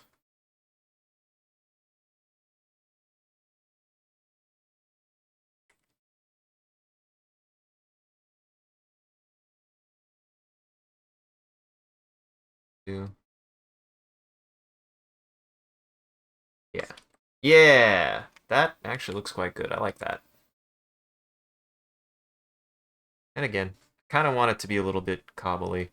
Because maybe, I don't know if it's necessarily one of the characters, but there may be an artist in this setting. We'll see. I sometimes can't help myself. At least a poet. There's definitely a poet, trust me. It's funny. I am. No, I'm not. I'm actually trying not to be. I'm trying not to be, but I can't help it also sometimes. I definitely know that a lot of my personisms are very ingrained into already some of the NPCs that I've created.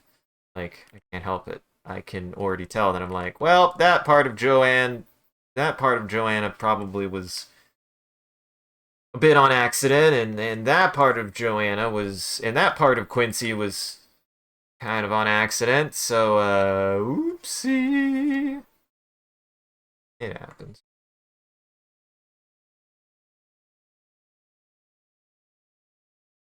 part of the gig.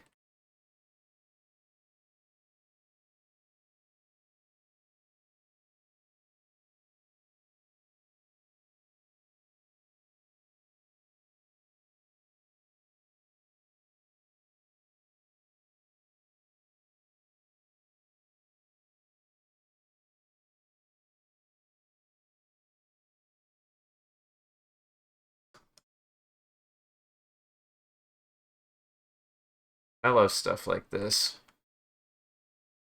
Give. This is something I actually learned from playing DCS that totally made sense after a while is lights are a plane's best friend and a plane's worst enemy. Lights are incredibly important. Lights are super important because you can see a light so much easier than fucking anything else at a distance. Light is super important.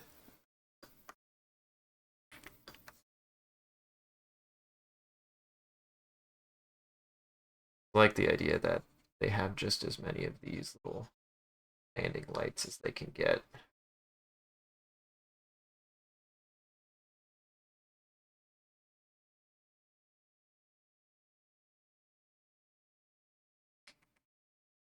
That way, when you zoom out, you can actually see, it draws your eyes into it.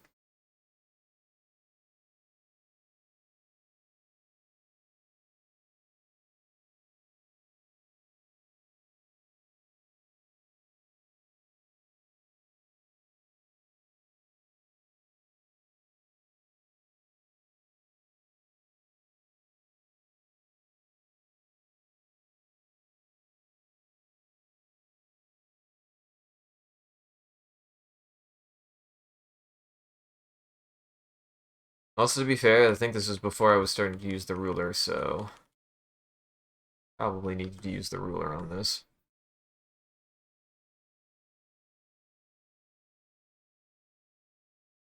And it probably shows.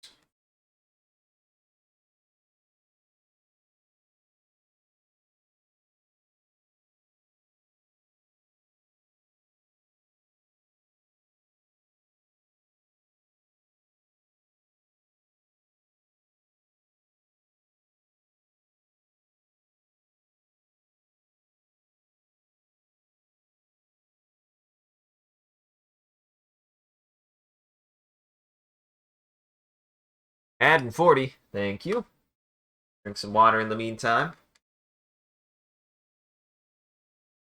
Now, this is what I want to do, is I want to go back to some of the older images and be, like, kind of giving them this touch-up. That's actually what I want to do next, is a lot more touch-up on stuff.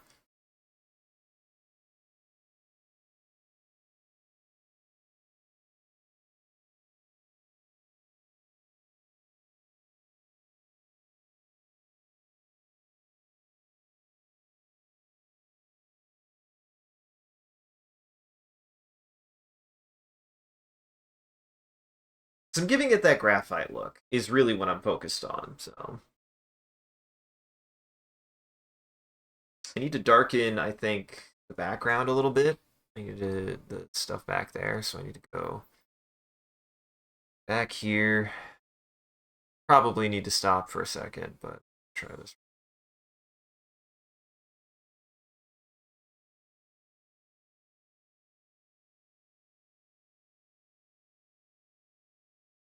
I'll wait. I'll wait till ads pass, so...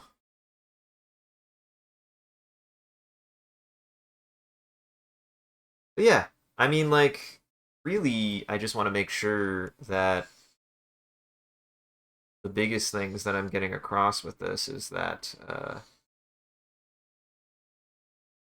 one of the things that I've really taken to creatively for this project in specific is the idea that all of these are actually photographs. Like, they're really grainy photographs. I don't want to lean with that. I want as much kind of like found media that I can get into the setting as possible. I want it to feel like as realized as possible. So like a lot of these are like kind of like photos, but they've got that like grainy effect. Like you're looking at something that is just like like a lost contact picture almost. That's the idea I'm going for, and I really like how it's looking. Like I like this graphite effect a lot. Oh, I should have said earlier, see you in 3 minutes for ads. Enjoy your ads from Taco Bell. I don't know. I don't know who even endorses my fucking stream. I actually don't know. I have no idea.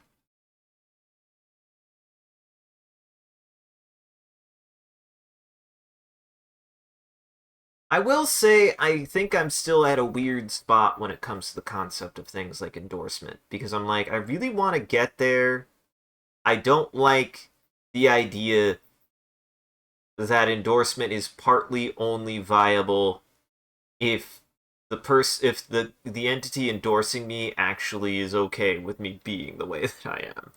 It's always like at least I'm at to a point like I'm not necessarily abjectly trying to be abrasive, but I'm not trying to lose any sense of individuality I still have. So I don't know. I definitely agree at this point that I don't need to swear as much as I used to. I really don't. I don't think I need to. That doesn't mean that I'm necessarily like, now we're childhood friendly. Absolutely not. Hell no. No. Absolutely not. Don't show this to me, Ma. She'll get confused. She'll just get confused. I'm not even gonna be offensive. I'm just gonna be confusing. They wouldn't understand. The elderly don't understand.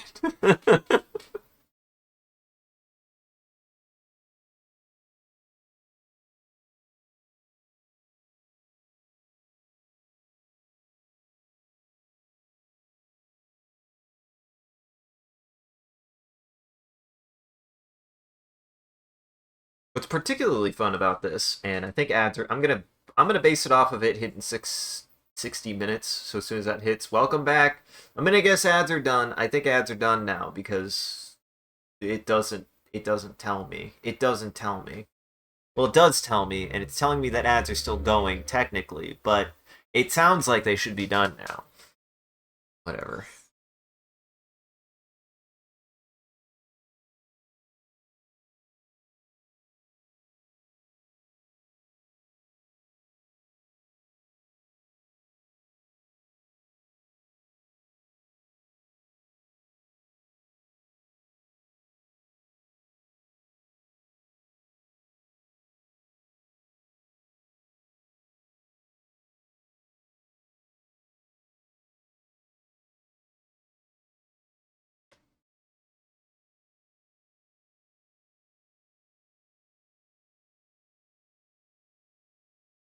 Like that, maybe.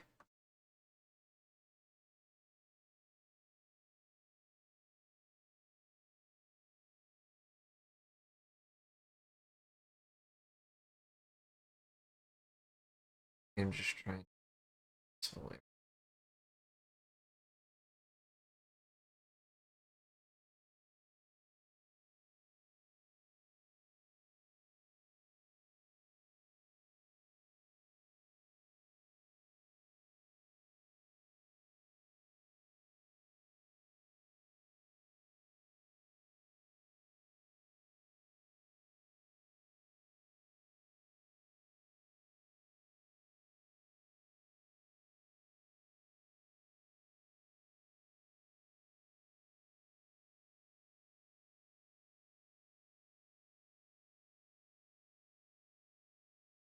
That.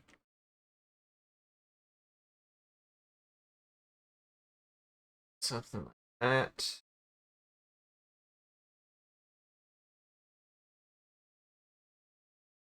That. Out.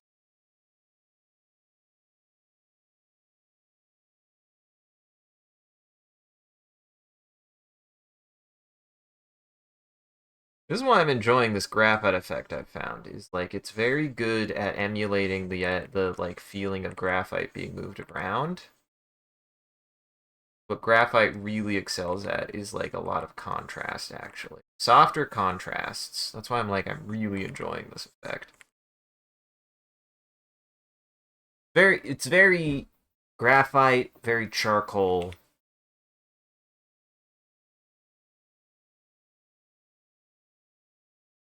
I like it.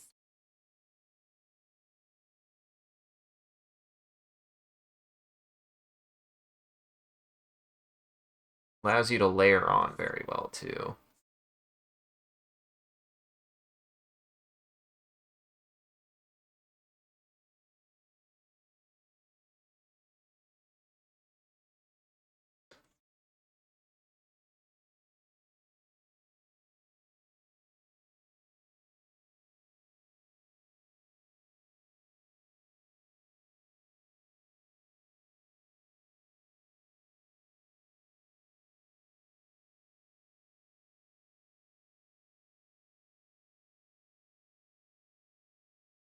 Something like that.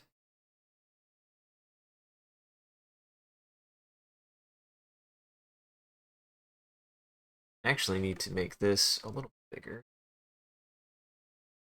Not that big.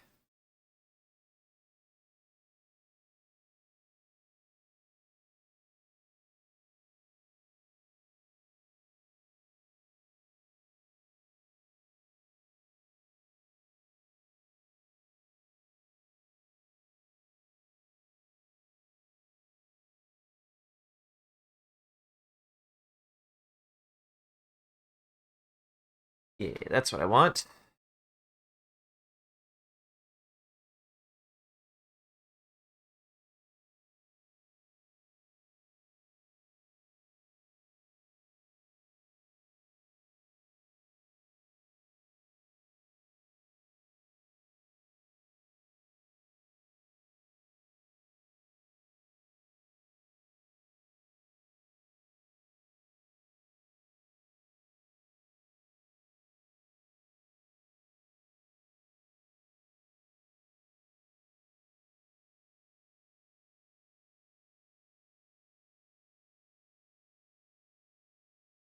I really like this because this feels like at least believable. This feels believable, at least to me. If it doesn't feel believable to you, well, that's fine. It doesn't have to. It feels believable to me, and I'm the one making this. Ultimately speaking, like, that's what it just comes down to, and that's why it's like, I respect if it feels like something should be done differently. That doesn't mean I'm going to do it differently, just because, well, ultimately I still have to take the shot. I still have to call the shot on that.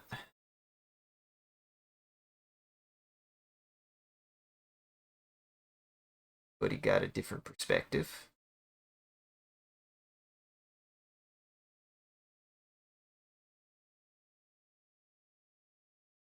I think I ever get like a little about it is just because I don't know. I find it really actually kind of weird how often it is just like generally like me working on something like this and then oftentimes it being like suggested what I should do differently. It's like I'll admit it. I'll admit it. Something I struggle with. It's something I struggle with because it's awkward to me. It's just like, I don't know, man. I'm just doing what I think makes sense. Gotta make sense. I'm doing my best.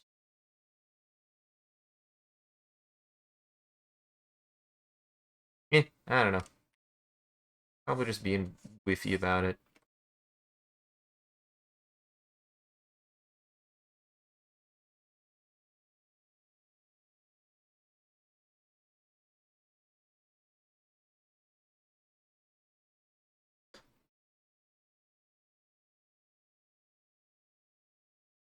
I don't know. There's a certain part of me that understands maybe that it'll always be this way, but there's a part of me that wishes that I could just make something and then just, you know,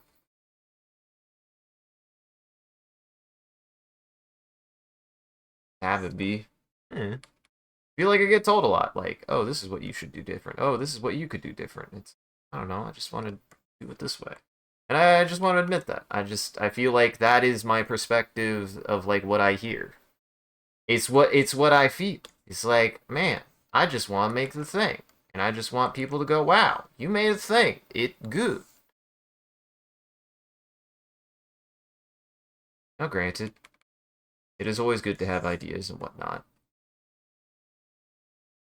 And I'm not perfect, so. But it is something I feel like when I've been around as long as I have and have made as many things as I had, it's always kind of like exhausting a little bit to be like my thing. I'm just doing my thing, I guess, which is weird. It's a weird spot. It's I think I'm only ever so cagey about it because I know people don't mean anything by it, and they yeah yeah yeah. But I think that's also inversely like just the thing that I want to be able to vocalize is like not meaning anything by it doesn't remove how much it's like, oh, I don't know.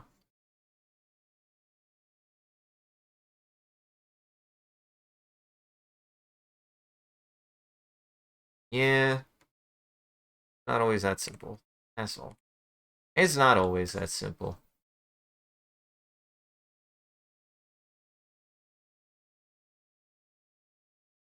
That's why I recommend like I if people want to get involved, ask me questions.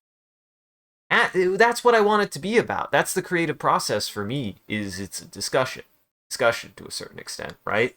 So like instead of being like, hey, it should be this way, hey, it should be that way, maybe I want to encourage the idea that you should ask like, hey, is this what? How is this thing working this way? Because then at least like as somebody who's trying to creatively process and think about things, it feels less like being like, hey, your thing should be this way, and be more like, how does this thing work? How does it work this way, I guess. And then at least like, I don't know. The idea is that my goal is to share and realize a vision, right? Like that's still the goal, regardless of whether or not it even makes 100% sense. My goal is to share a vision of some kind. So I can't really add that.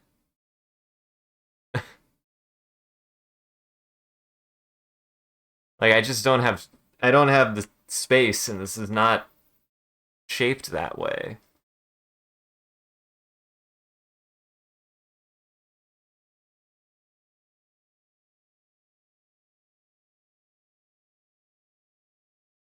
I mean, I mean, I mean, I'm glad. I just don't know how to respond to it.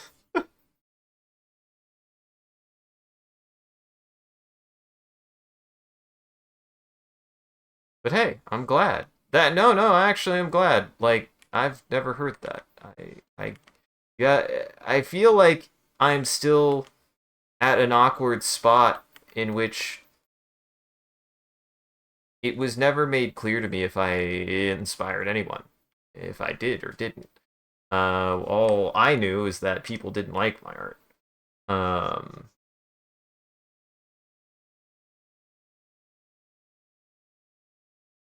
so the idea that I am inspiring is nice to know. That's good to know. And I guess to be fair, I guess when you're saying that, you're not saying that here. You're saying that could you anywhere. I'm like, yeah, yeah. I don't know how it'd work here. I think that was kind of the miscommunication. Is like I don't know how it'd work here, so it couldn't. But how you'd go about doing that, I don't know.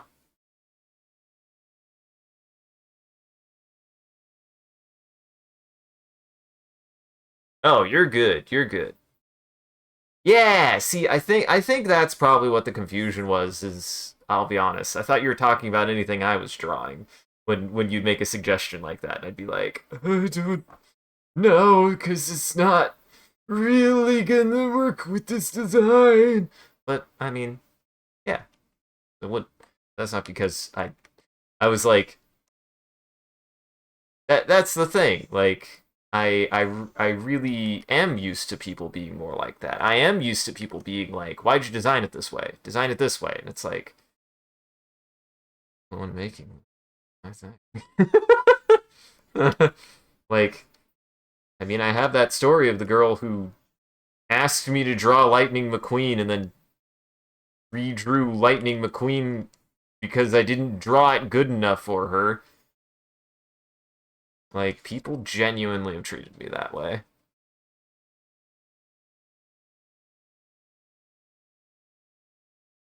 I'm not rule of cool. I'm rule of most constrained in this setting.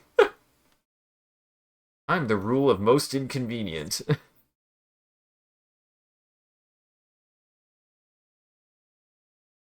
I like this though.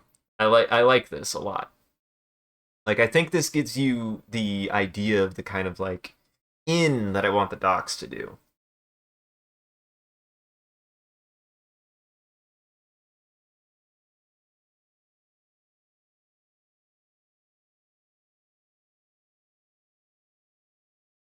We'll see. I think once I get close to actually I'll probably cut it at like 2:45 because I'm like I would really like to be able to do some writing tonight. There is something there's a fire there is an iron on the coals right now that is burning a hole through my skull that I need to put on paper. So for Friday, and I haven't really had a chance to sit down and work on it yet. That's why I'm like, I have an excuse for the fucking session.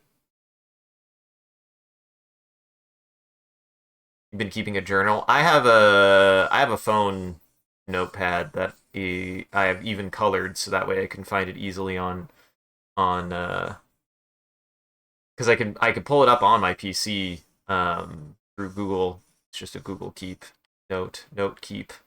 It is a thing. It is a thing. Um, that I just use as a master on the fly. Like I need to make a note, and that's how I've worked out like Android stuff. Is actually on the way home. I was writing on that document to figure out like how Androids exactly worked, and then like I've been writing a lot. I've been writing a lot, to put it simply.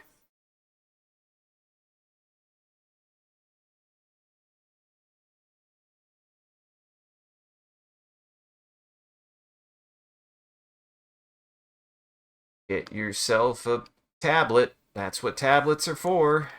Is what they're for.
I mean, there's just something about writing in general. There ain't nothing wrong with that. I like writing as well, especially when you just like get the when you get the bug for it. It's just like it just hits, and you're just like, I can't be stopped. It also probably just feels tactily really good.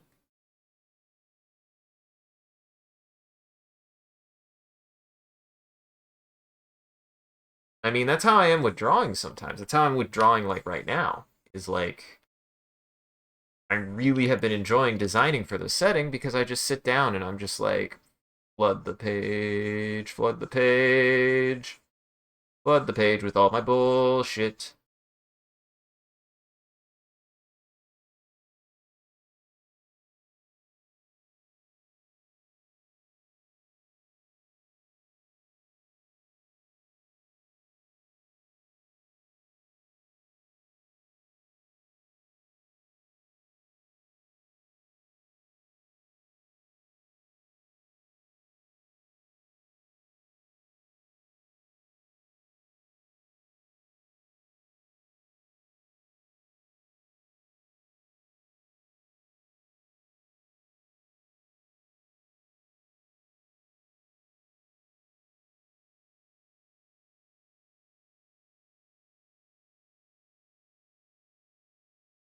That there, there, put the book here. That'll help me understand shadows a little bit better. That's also something that this has helped with. Is like I understand shadows a little bit better every single time I do this. Just helps.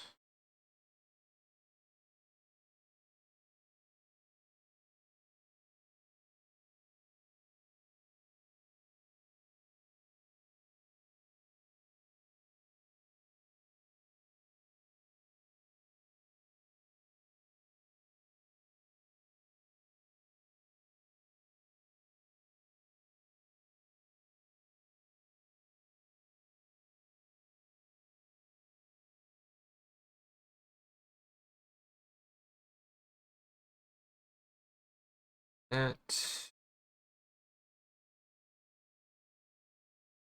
like that.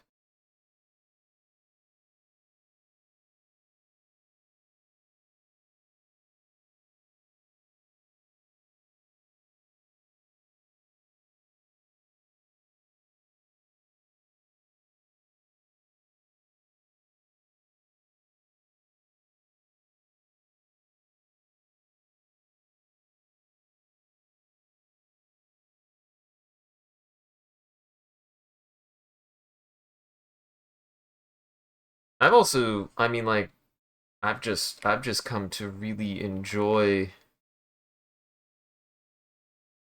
a graphite effect as well. Though I know you're talking about just writing with graphite. I mean, like, there's just something nice about a written utensil. Human being brains really like a very tactile thing. We're very touchy, very touchy touch. We like things that have a good positive feeling behind them. I mean, like, how many things in a game can you describe, like in a video game, that they just feel good, right? Like, we like something that's very clicky, even when it's being emulated. We like it. At least I do. I don't know about you, but I do. I like it.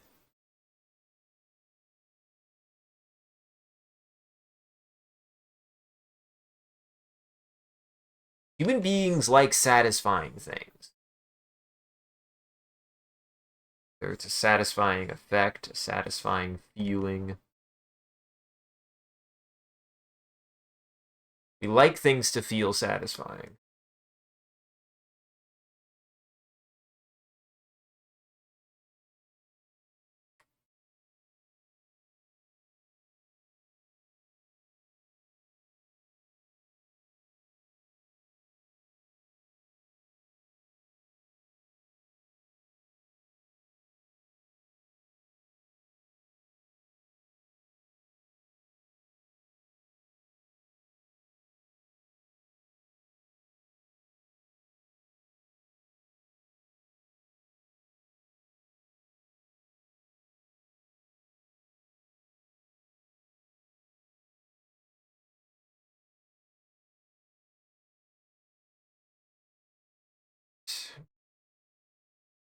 I am glad that I settled on this though, because like I tried that watercolor or not watercolor. I tried that like kind of painter style and it just didn't work for this. Even a little bit. I really tried it and it just didn't work. It wasn't what I was good at, it wasn't what I was used to, and it didn't work out. That's fine. I'm glad I tried it. I wouldn't have known if I hadn't tried, but that's sometimes how it goes, even with art, is like you just try something and go, oh, that was a very bad idea. And then you do something completely different because you're like, that's not gonna work. And I think like one of the goals of making things that at least I've gotten to and understood is that you want to get to a point that like you know what works well enough that if you can experiment where you need to try to do something new, but at least you can fall back on what works to be like, okay, that didn't work. At least I know this works. Oof. And I think like with any piece of anything, there's going to be elements of it like, yeah, that could have worked better. That could have worked. That could have gone worse. I think the goal I would say is like to be at a spot where you feel like at least, at least it could have gone worse. What I think anyway.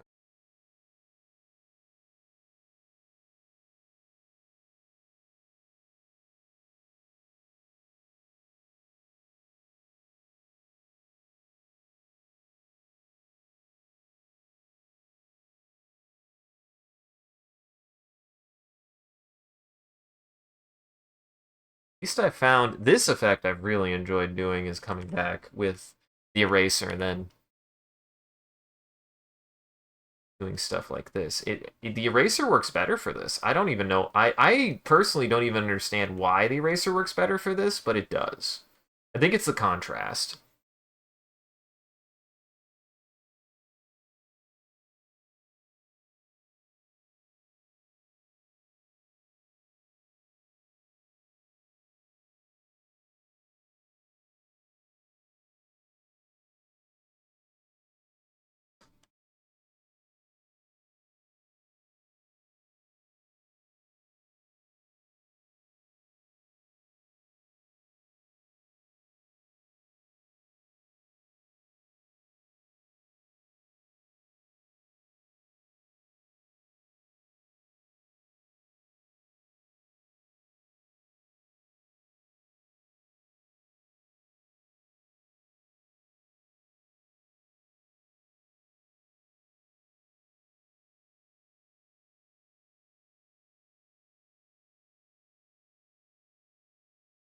I mean, it helps that usually the way that I use the eraser now is not to undo things, but it's to actually add in contrast, to add a lighter color. The main reason why I use it.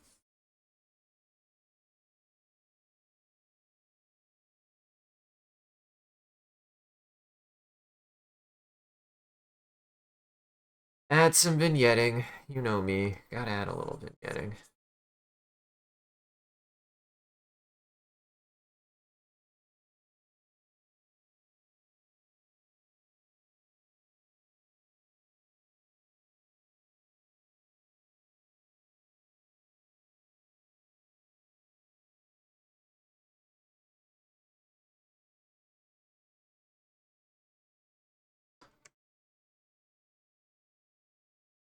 Nice vignette, just space.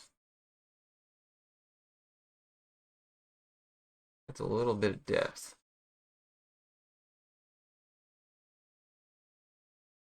Depending on what you're going for.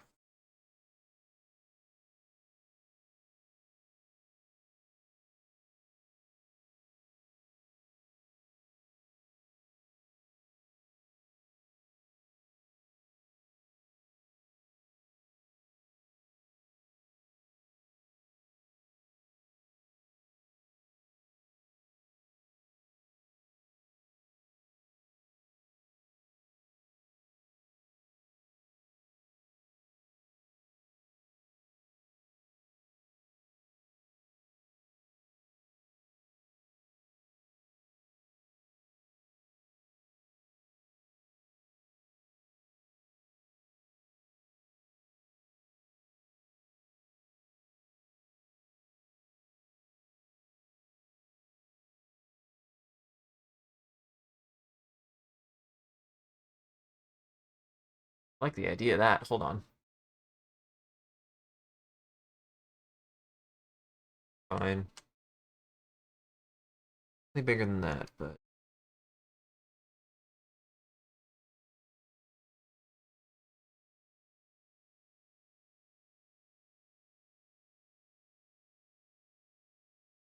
hope that came through.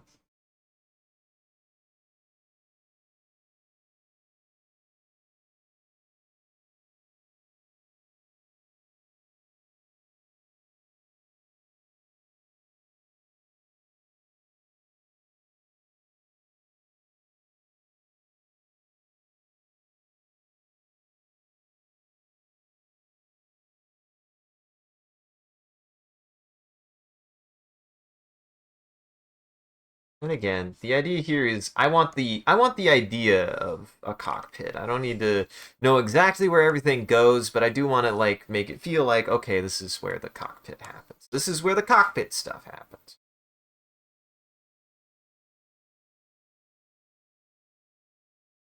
You know?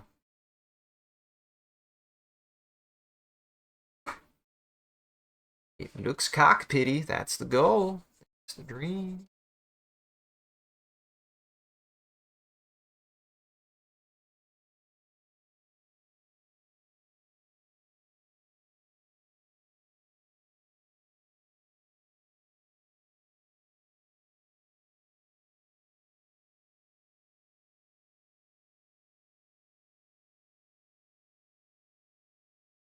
Trying to decide how much space I want to put back into there.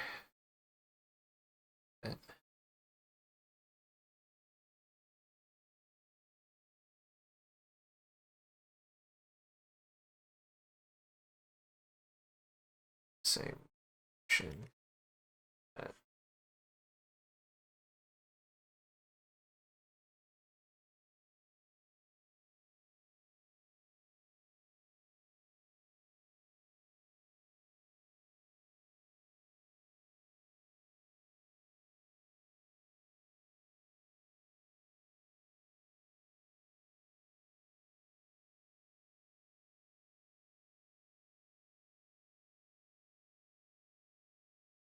No.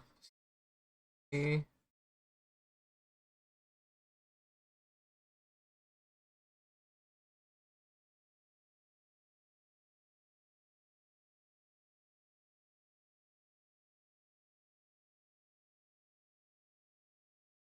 Like that, maybe?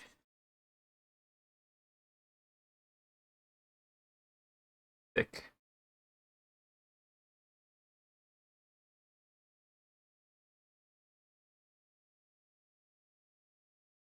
A little bit of back shadow there.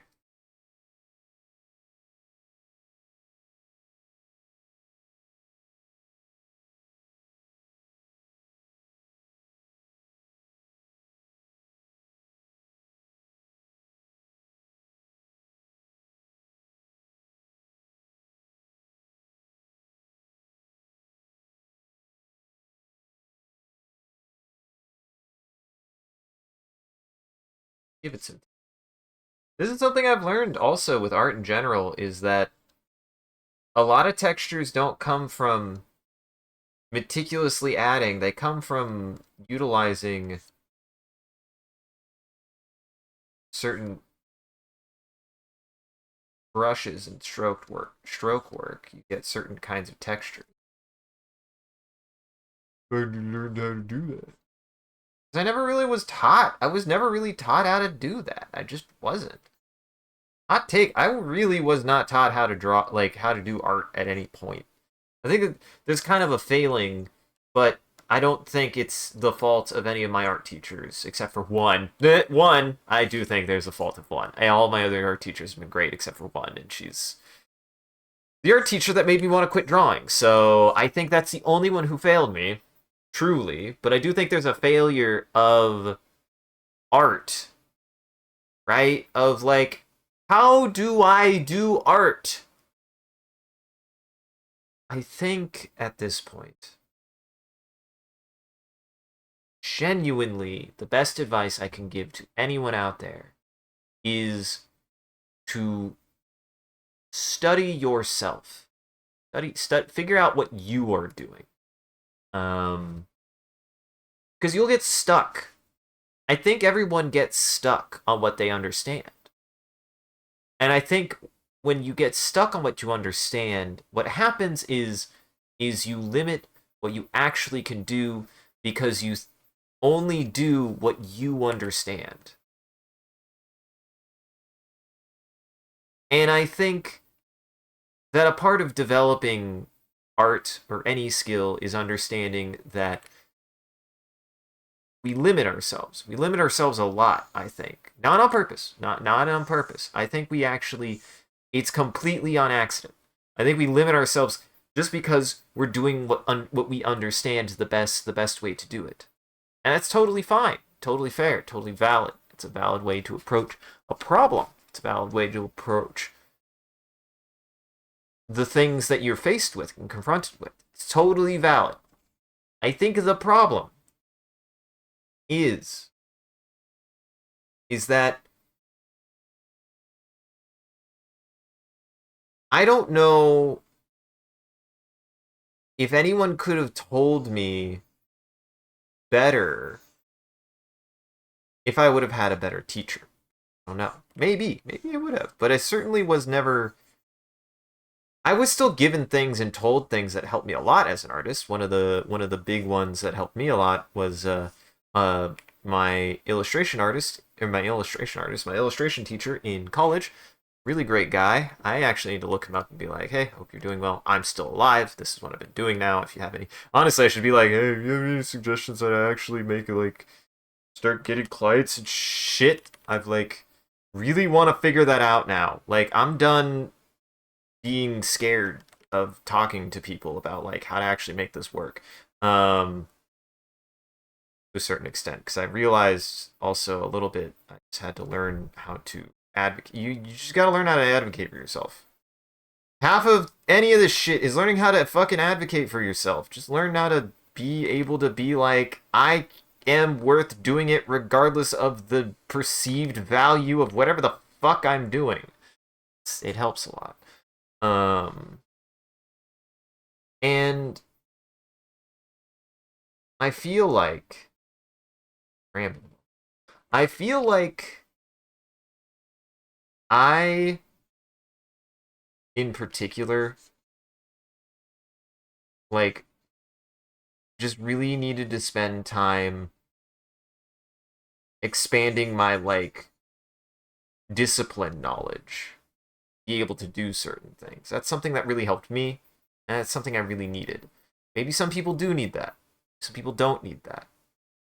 I think it is difficult to teach art because I think everyone has a different goal. Everyone has different goals. Everyone has different interests. Everyone has different levels of competency and what they're good at and what they're not good at. I'm not good at some things. I'm not good at a lot of things. I'm not good at a lot of things even inside of art.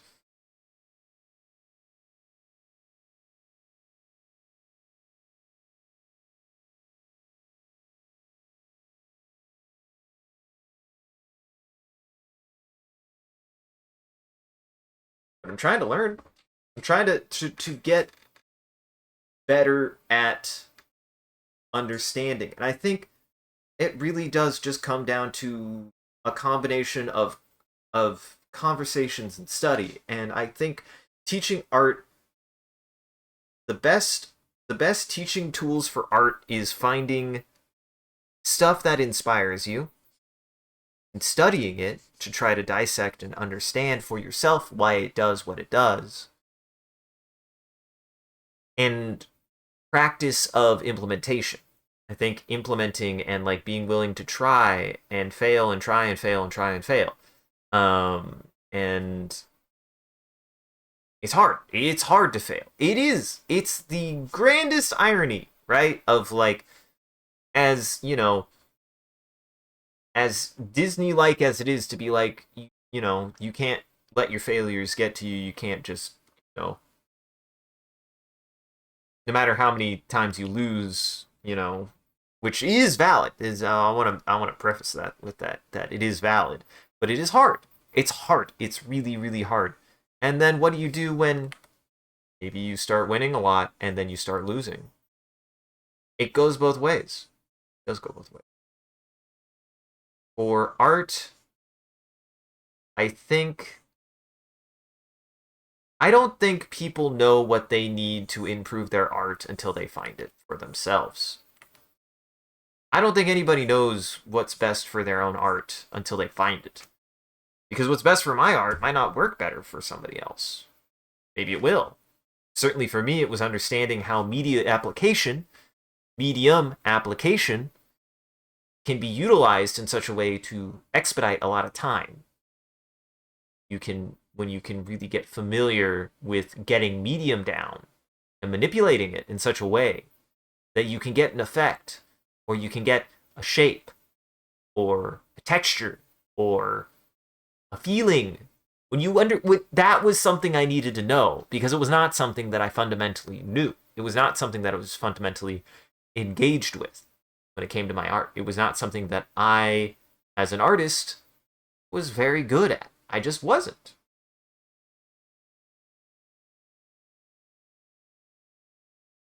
And now I think I have a better understanding of like how to get more out of my art, because I eventually learned how to do that. But maybe you don't struggle with that. Maybe that's not something that someone struggles with. I think we all struggle with like a variety of different things on our own.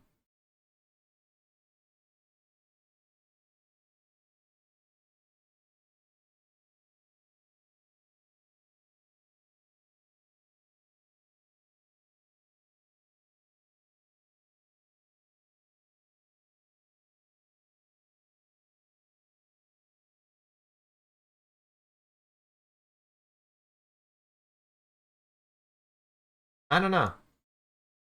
I will say, like, watching I think it really does boil down to learning how to be confident in your work, no matter.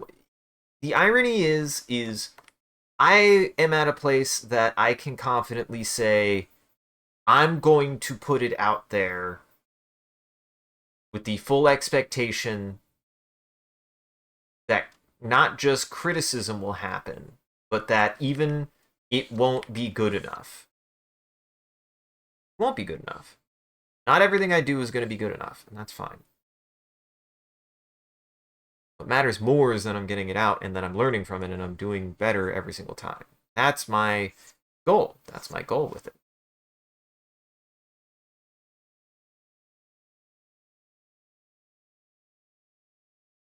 So, not every piece is a Picasso. It have to be. But at least I'm trying. At least I'm trying. At least I'm learning something every single time.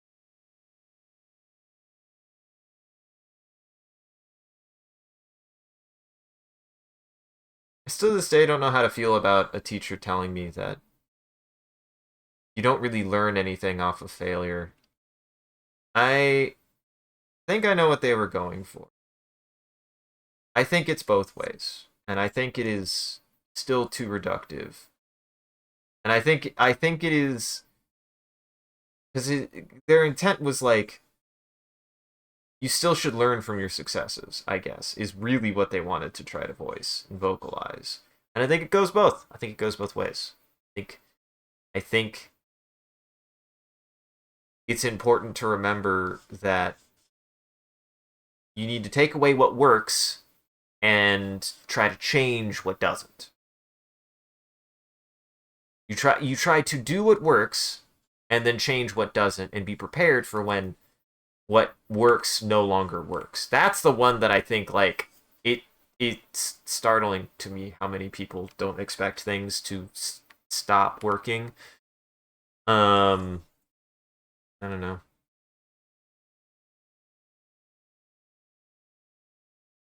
But then again, I've been there too. I mean, you're talking to the person who has continued to do what they're doing largely the same way or infinitum for a while. So like maybe I'm not a striking example of that, but I'm not trying to be a good example of that. I'm just trying to be an example of, hey, I feel the way that I do. Feel the way that I do. Haven't given up yet. Haven't given up yet. Really? I just need to end early because I've got dishes I need to do. I do. I kind of, in the process of making some of the best goddamn fried rice I've made in a while. I haven't actually made fried rice all that recently, and I made some fried rice tonight. God, it was really good. Holy shit, it came out good. I did kind of destroy a pan in the process. It's not that bad. It's an iron skillet. Iron skillets, or not a skillet. Well, no, it's not an iron skillet. It's a cast iron pan. It's cast iron pan. It's not, well, I guess it's kind of a skillet. Skillets are the big flat thing. It's not big and it's not flat. It's just a pan. It's just a pan with a flat bottom. It's not got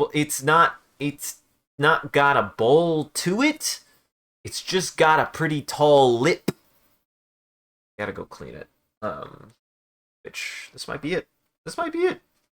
Which honestly, good ass progress today. This is something I want to kind of do, is like catch up on some of these. Like this one, I want to color definitely. This one, I want to color definitely. Had this. Right. Boy. Wasn't that a while ago?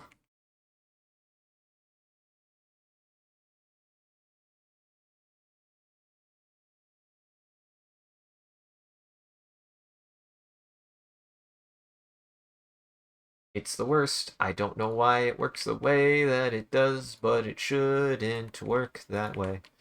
Yeah, I did 3. I got Tennyson down on paper, honestly. Like, this was really important to do, because, again, my friends were very confused, so hopefully this will make it easier to understand. Yeah. I'm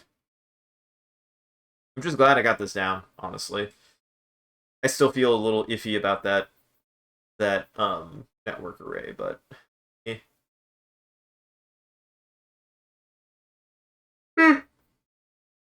It works.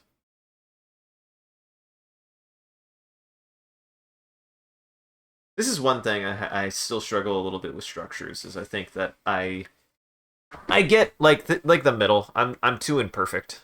I'm too imperfect on a lot of my shapiness design, and I don't have the patience to get a utensil and do it properly. I just want to put a line there.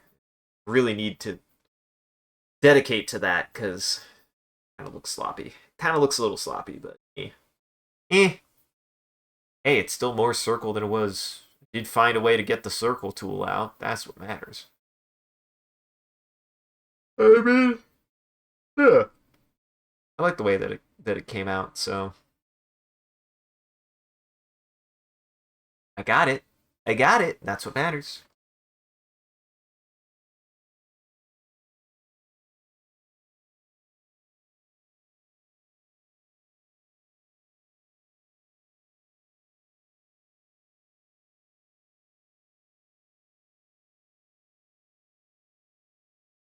Oh, this is something to consider. The heaviest gravity is going to be at the bottom. The lightest gravity is going to be at the top. Because as physics do, the force that's going to be, if rotation is causing force out, then the rotation near the center is going to have less out than the rotation on the outside. So it does. It orbits Saturn. Wow, Silos, were you even paying attention in session 1?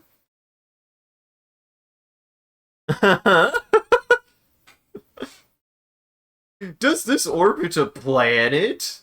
I don't know. You tell me. This is going to be your weekly. This is your weekly trivia for the session. Was this rotating around a planet? That is undetermined. I will say that I was thinking about this. It spins on it does spin on a central axis. Like, it spins on its own axis. So it is in rotation as it orbits Saturn. It orbits Saturn. I'm going to say it orbits Saturn on an Earth day. So it does one orbit of Saturn every 24 hours. It is positioned that way to orbit Saturn, that one orbit of the station equals one Earth day. So that way it like syncs up with Earth time.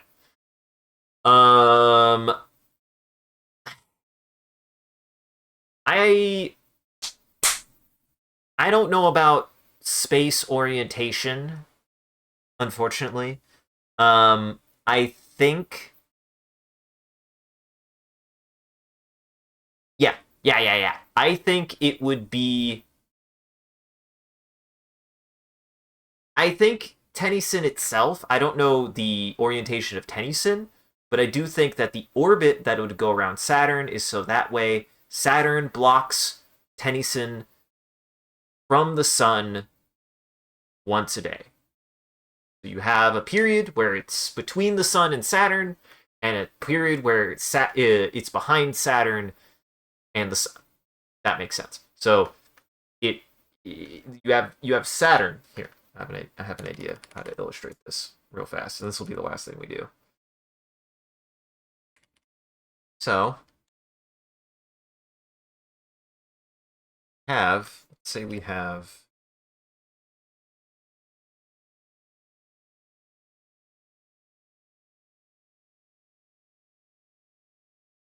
sun here. Once per day, it orbits around Saturn. Saturn here, right? I don't know how Saturn. That's the thing is like I don't know how Saturn's rings are are in orientation to the sun. I just don't know what that is. So we're just gonna draw Saturn here. Saturn. Tennyson. We're looking down. We're looking down at solar orbit. So it's in line, and it rotates. It orbits around. They're generally horizontal.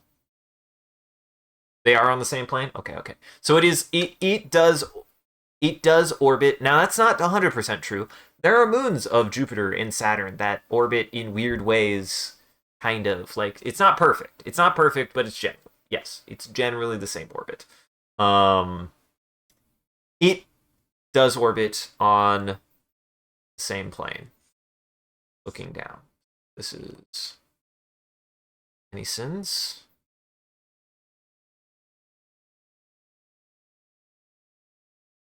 orbit, Saturn's orbit. Like that. So Saturn orbits Tennyson, or Saturn orbits the sun. Tennyson orbits Saturn on the same plane. So that way, Tennyson will have periods of time where it'll get natural sunlight. And I thought about this. I was like, maybe I do have it. Maybe I do have it where maybe it does have an orbit around Saturn where it gets sun 24/7. But I actually think they considered that, and whilst power-wise you would get the most power value, people-wise people would go insane because the sun would never go away. So like they considered that, and they did settle on the idea that it's probably better for people to have a day-night cycle. And again, it has a 24-hour orbit to match up with Earth. And so that way you have a 24-hour day for Tennyson in which Saturn blocks it directly, so there's no direct sunlight from the sun.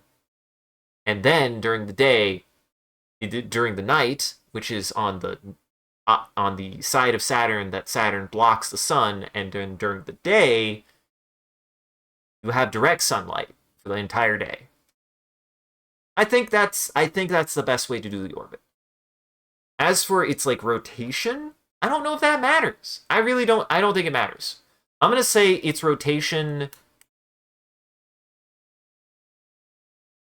I'm going to say its rotation is... This matters enough to me. Thinking about it through space and giving it like giving it the physics of mind. I don't think it would spin. I think it would spin perpendicular. What I mean is like its orientation is vertically aligned, so that way it's spinning around and then moving through orbit. That makes sense. So it's spinning around vertically. Well,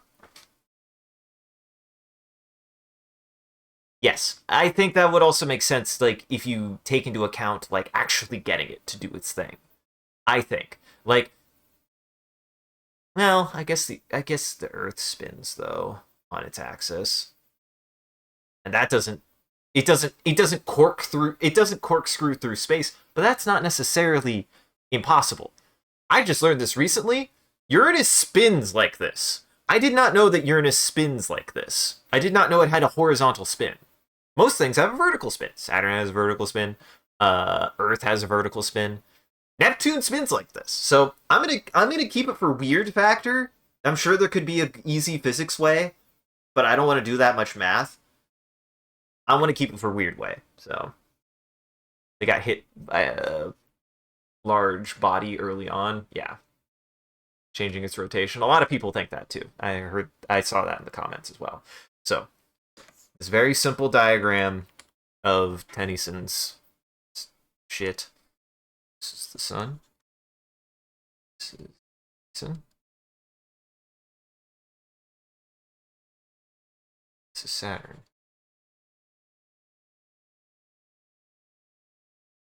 Ad break in 1 minute.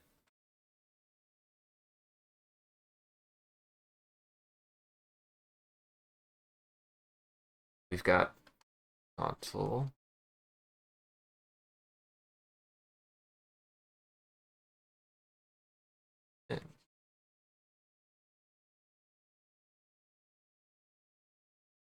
And then just in case, we've got lines.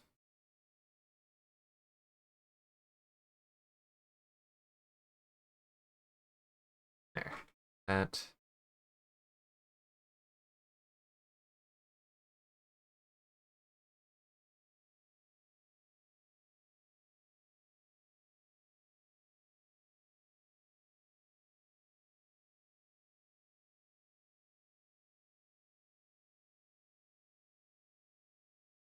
See, this is, yeah, ask me questions like this, and I'll get you an answer. I like thinking about this stuff. That's where I'm like, hey, if you want to get involved, ask me a question about the setting. Ask me a question that you want to know about the setting, and I'll process it. That's the thing. That's all. Like, dude, I will happily do this. As long as I have time for it.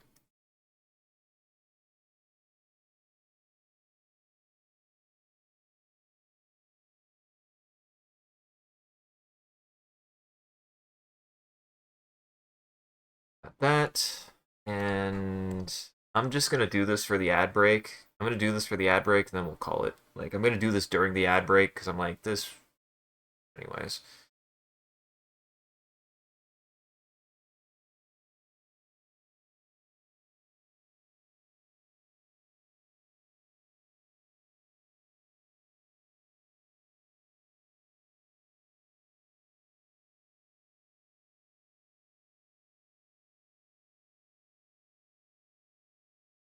this is one of those times where I'm like, how did I do this? Sometimes where get it down. Oh, this is how I did it.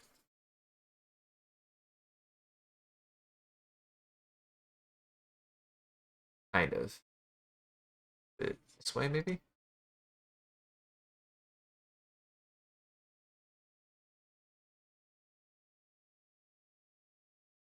Do it behind.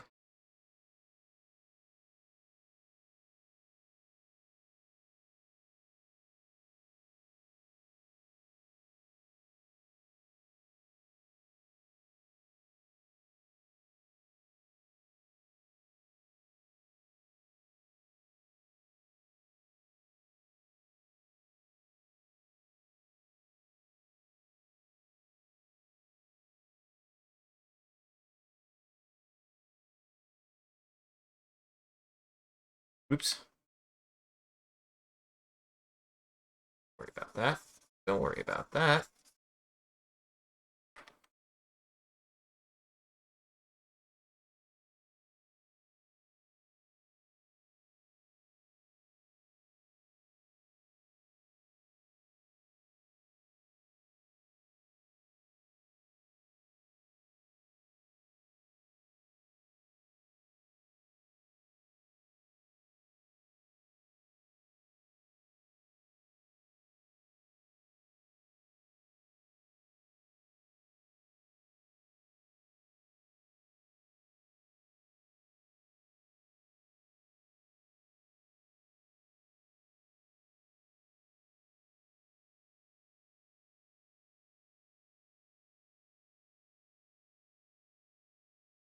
Smaller.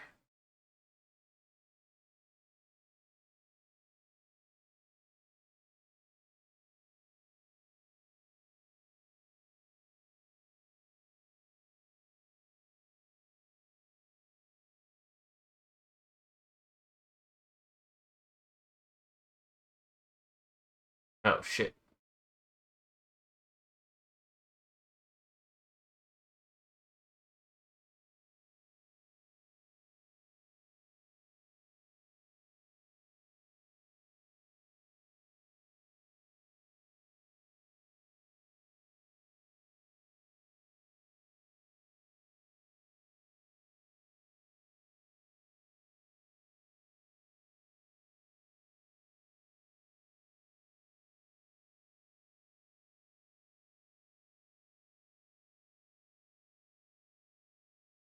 I'll change this color. I kind of whoopsied, and I think I just need to make it the same color. I just need both blue. Then again, I didn't think I was gonna put this much work into this, so.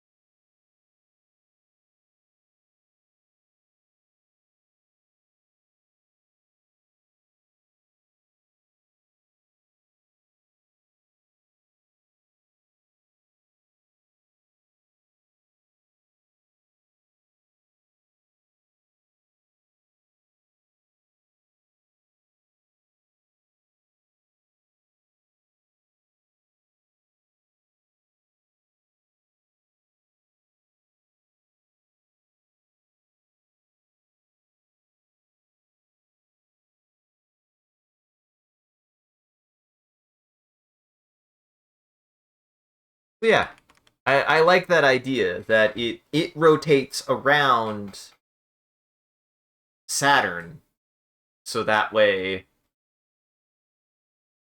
I mean, like, it might get weird depending. Well, Saturn has a. So this is the funny thing is Saturn has a 30-year year. Saturn takes 30 years, 30 Earth years. Earth rotates the sun 30 times before Saturn does it once. So ironically, it kind of works out. Also ironically, Saturn has an insanely fast day. Saturn Saturn rotates one full rotation 7 hours a day. It's insane. It has a 30-year orbit, but a 7-hour day. So Saturn days are like thousands of days a year. It's insane. Um yeah, I've been doing my also probably about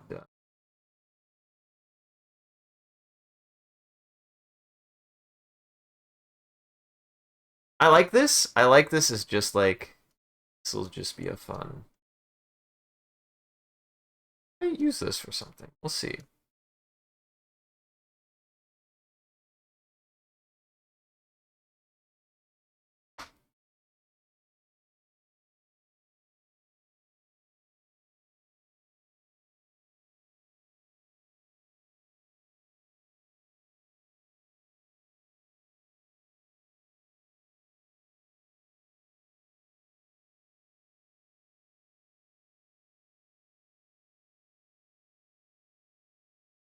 And I like that. I like the idea of that. Um, that is Tennyson's day and night. That is Tennyson's day and night. Is uh,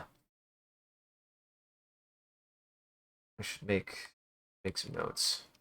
Call it per hour orbit.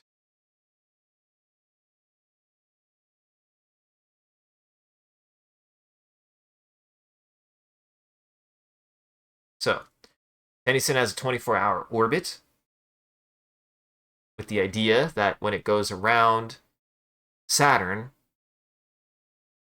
it does a full day, and then Saturn acts as as a natural day-night cycle. So when it's behind Saturn, so the sun, Saturn blocks it from the sun, it eclipses it, and then vice versa.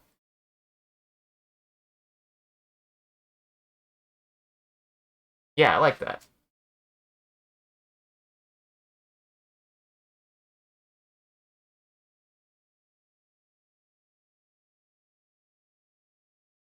All right, okay, I have to call it now, or else I'm not gonna stop. And I gotta go do some stuff, and I want to do some writing. It's already 10 o'clock. So, thank you for joining, everybody. Hope you had a good time and you enjoyed the show.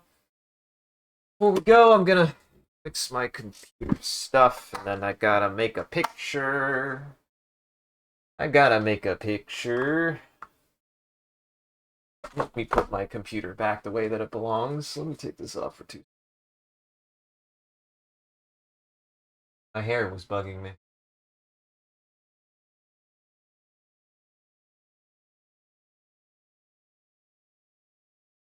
I just had a strand of hair like slapping me in the face.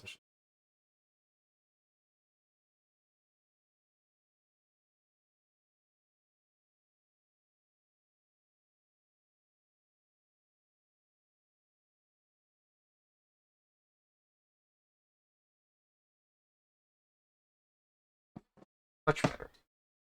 I definitely like doing it better this way. I don't know why I kept on leaving it in front of me until the end of the stream when I was like, oh, I could just move this. What? What do you hate? What did I do? What did I do? What happened? What did I do? Oh, yeah, yeah, yeah. I mean, I have long hair, so. I have very long hair. As now everybody knows, they've seen my face. You've seen my eyes.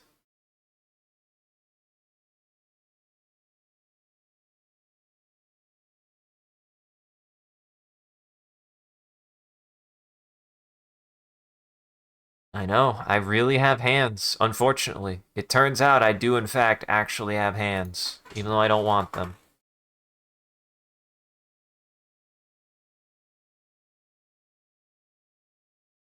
Alright, so we're gonna do one more thing before we go. I gotta make a prompt. You guys can help participate.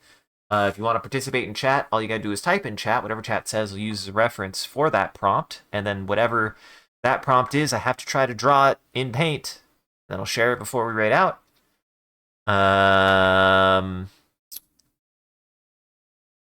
Silos has given me when the cube fails, make a ring. When the cube, whoa, well, soggy cubes in space orbiting Saturn. Boy, that's gonna be fun to have to do with a mouse.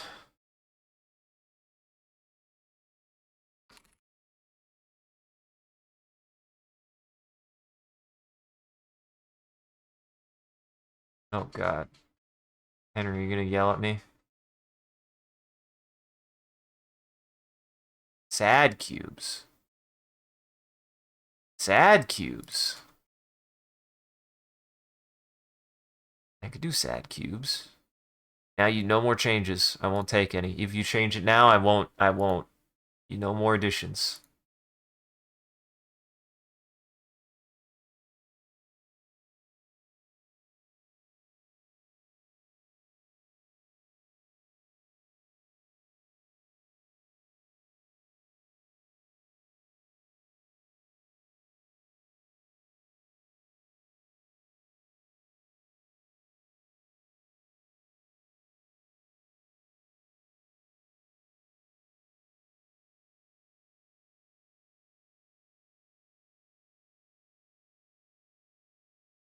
Why are the cubes so sad? That's what I want to know.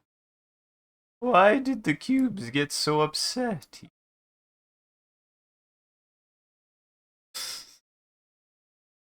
That cube's just mad. Yeah, Henry, I know.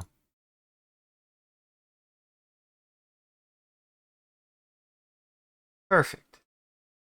Time to spare. You even know it's Saturn. Don't know it's Saturn.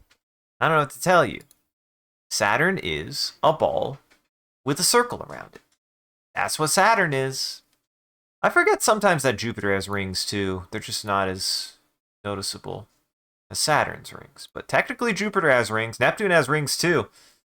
So, either way, technically the Earth I did not actually know that the Earth has rings. I did not know that actually. Well, stick around to the very end. I also do a bit of a closing bit. We do raid after every stream, so that way the vampires in our chat can keep watching. So everybody else out there, make sure to go lock your doors and windows, because it's almost lunchtime for vampires. And thank you for joining, everybody. Hope you had a good time and you enjoyed the show. Be able to join the live show. Thank you for stopping by and chatting and watching. If you're watching this in the future, thank you for taking the time to going back and rewatching the VOD. We appreciate it. If you're out there and you enjoyed this and you want to see more of what we're up to, I recommend scrolling down below and following, or clicking any of the links. There's a link to all the socials and to Discord. We post when we go live on any one of those platforms, as well as anything else that we're up to. And just generally, you can hang out with the rest of the community on there. It's a good time on the Discord. Huh, I didn't know that. I actually didn't know that. Speaking of which, shout out to our community on Discord and everyone who follows. You guys are a wonderful audience, and we appreciate you. We do anything particularly entertaining or noteworthy, feel free to clip it and share it on the internet. Just make sure to also hashtag with MCCanary or link it back to the stream so people can find more of the good stuff we do here. And if you want to see the stream grow, you gotta let people know. I appreciate it that people have been talking about the stream. I do encourage you guys to do it more. It does help us out, and I just don't I don't do any other advertising other than the posts that I make when I go live. So anyone who joins probably is actually more from word of mouth these days. So go tell people about the stream. Seriously. Really. Go tell your friends. I won't. And as always, a huge thank you to all of our supporters on Patreon, Ko-fi, and Twitch. Your generosity allows us to continue to expand the stream as well as take on more projects, and the stream would not be made possible without viewers like you, so we thank you. If you want to see your name added to this list, as well as a couple of the benefits you can get, you could always subscribe directly on Twitch or check out the Patreon or Ko-fi here. It'll show you everything that you can get, and any amount is always appreciated. Once again, thank you. And thank you, Drew Mods, doing a wonderful job of holding back the robot army and Brendan becoming famous. Thank you for coming and hanging out, everybody. Had a good time. I got some good drawing done. So, I'll get you through housekeeping and get you on your way. Check out the rest of our friends in Goblin Entertainment here. That link tree has links to everyone's channels and everything that they've done, that they've been up to, and the rest of my stuff here, which is everything that I post to. So go check everybody out in Goblin Entertainment. And stick around, we'll go say hi to Amoeba. She's playing Bioshock. Apparently she's not played it before, so no spoilers, of course. No. I actually haven't played Bioshock in a long time either. That's kind of due for a replay for me, so someday. Well, stick around for that. Hopefully. Maybe. Okay, no, she's still going. So stick around for that. Otherwise, have yourselves a good evening. Take it easy. And remember, orbits can be weird. I hit the wrong button. I've been doing that a lot recently. I did that earlier too. I hit the wrong one. I got confused. I need to slow down. I have noticed I go too fast sometimes. It's not the end of the world, but it is a mistake that I make sometimes, that I go too quick. One of them got a little angry. One of them got a little mad. I mean, this was just fun to... Thank you for giving me something easy to draw, actually. It was very easy to draw, I don't know what to tell you. I made a circle with a ring going around it, and I made 3 squares. Made 3 boxes. 3 sad boxes.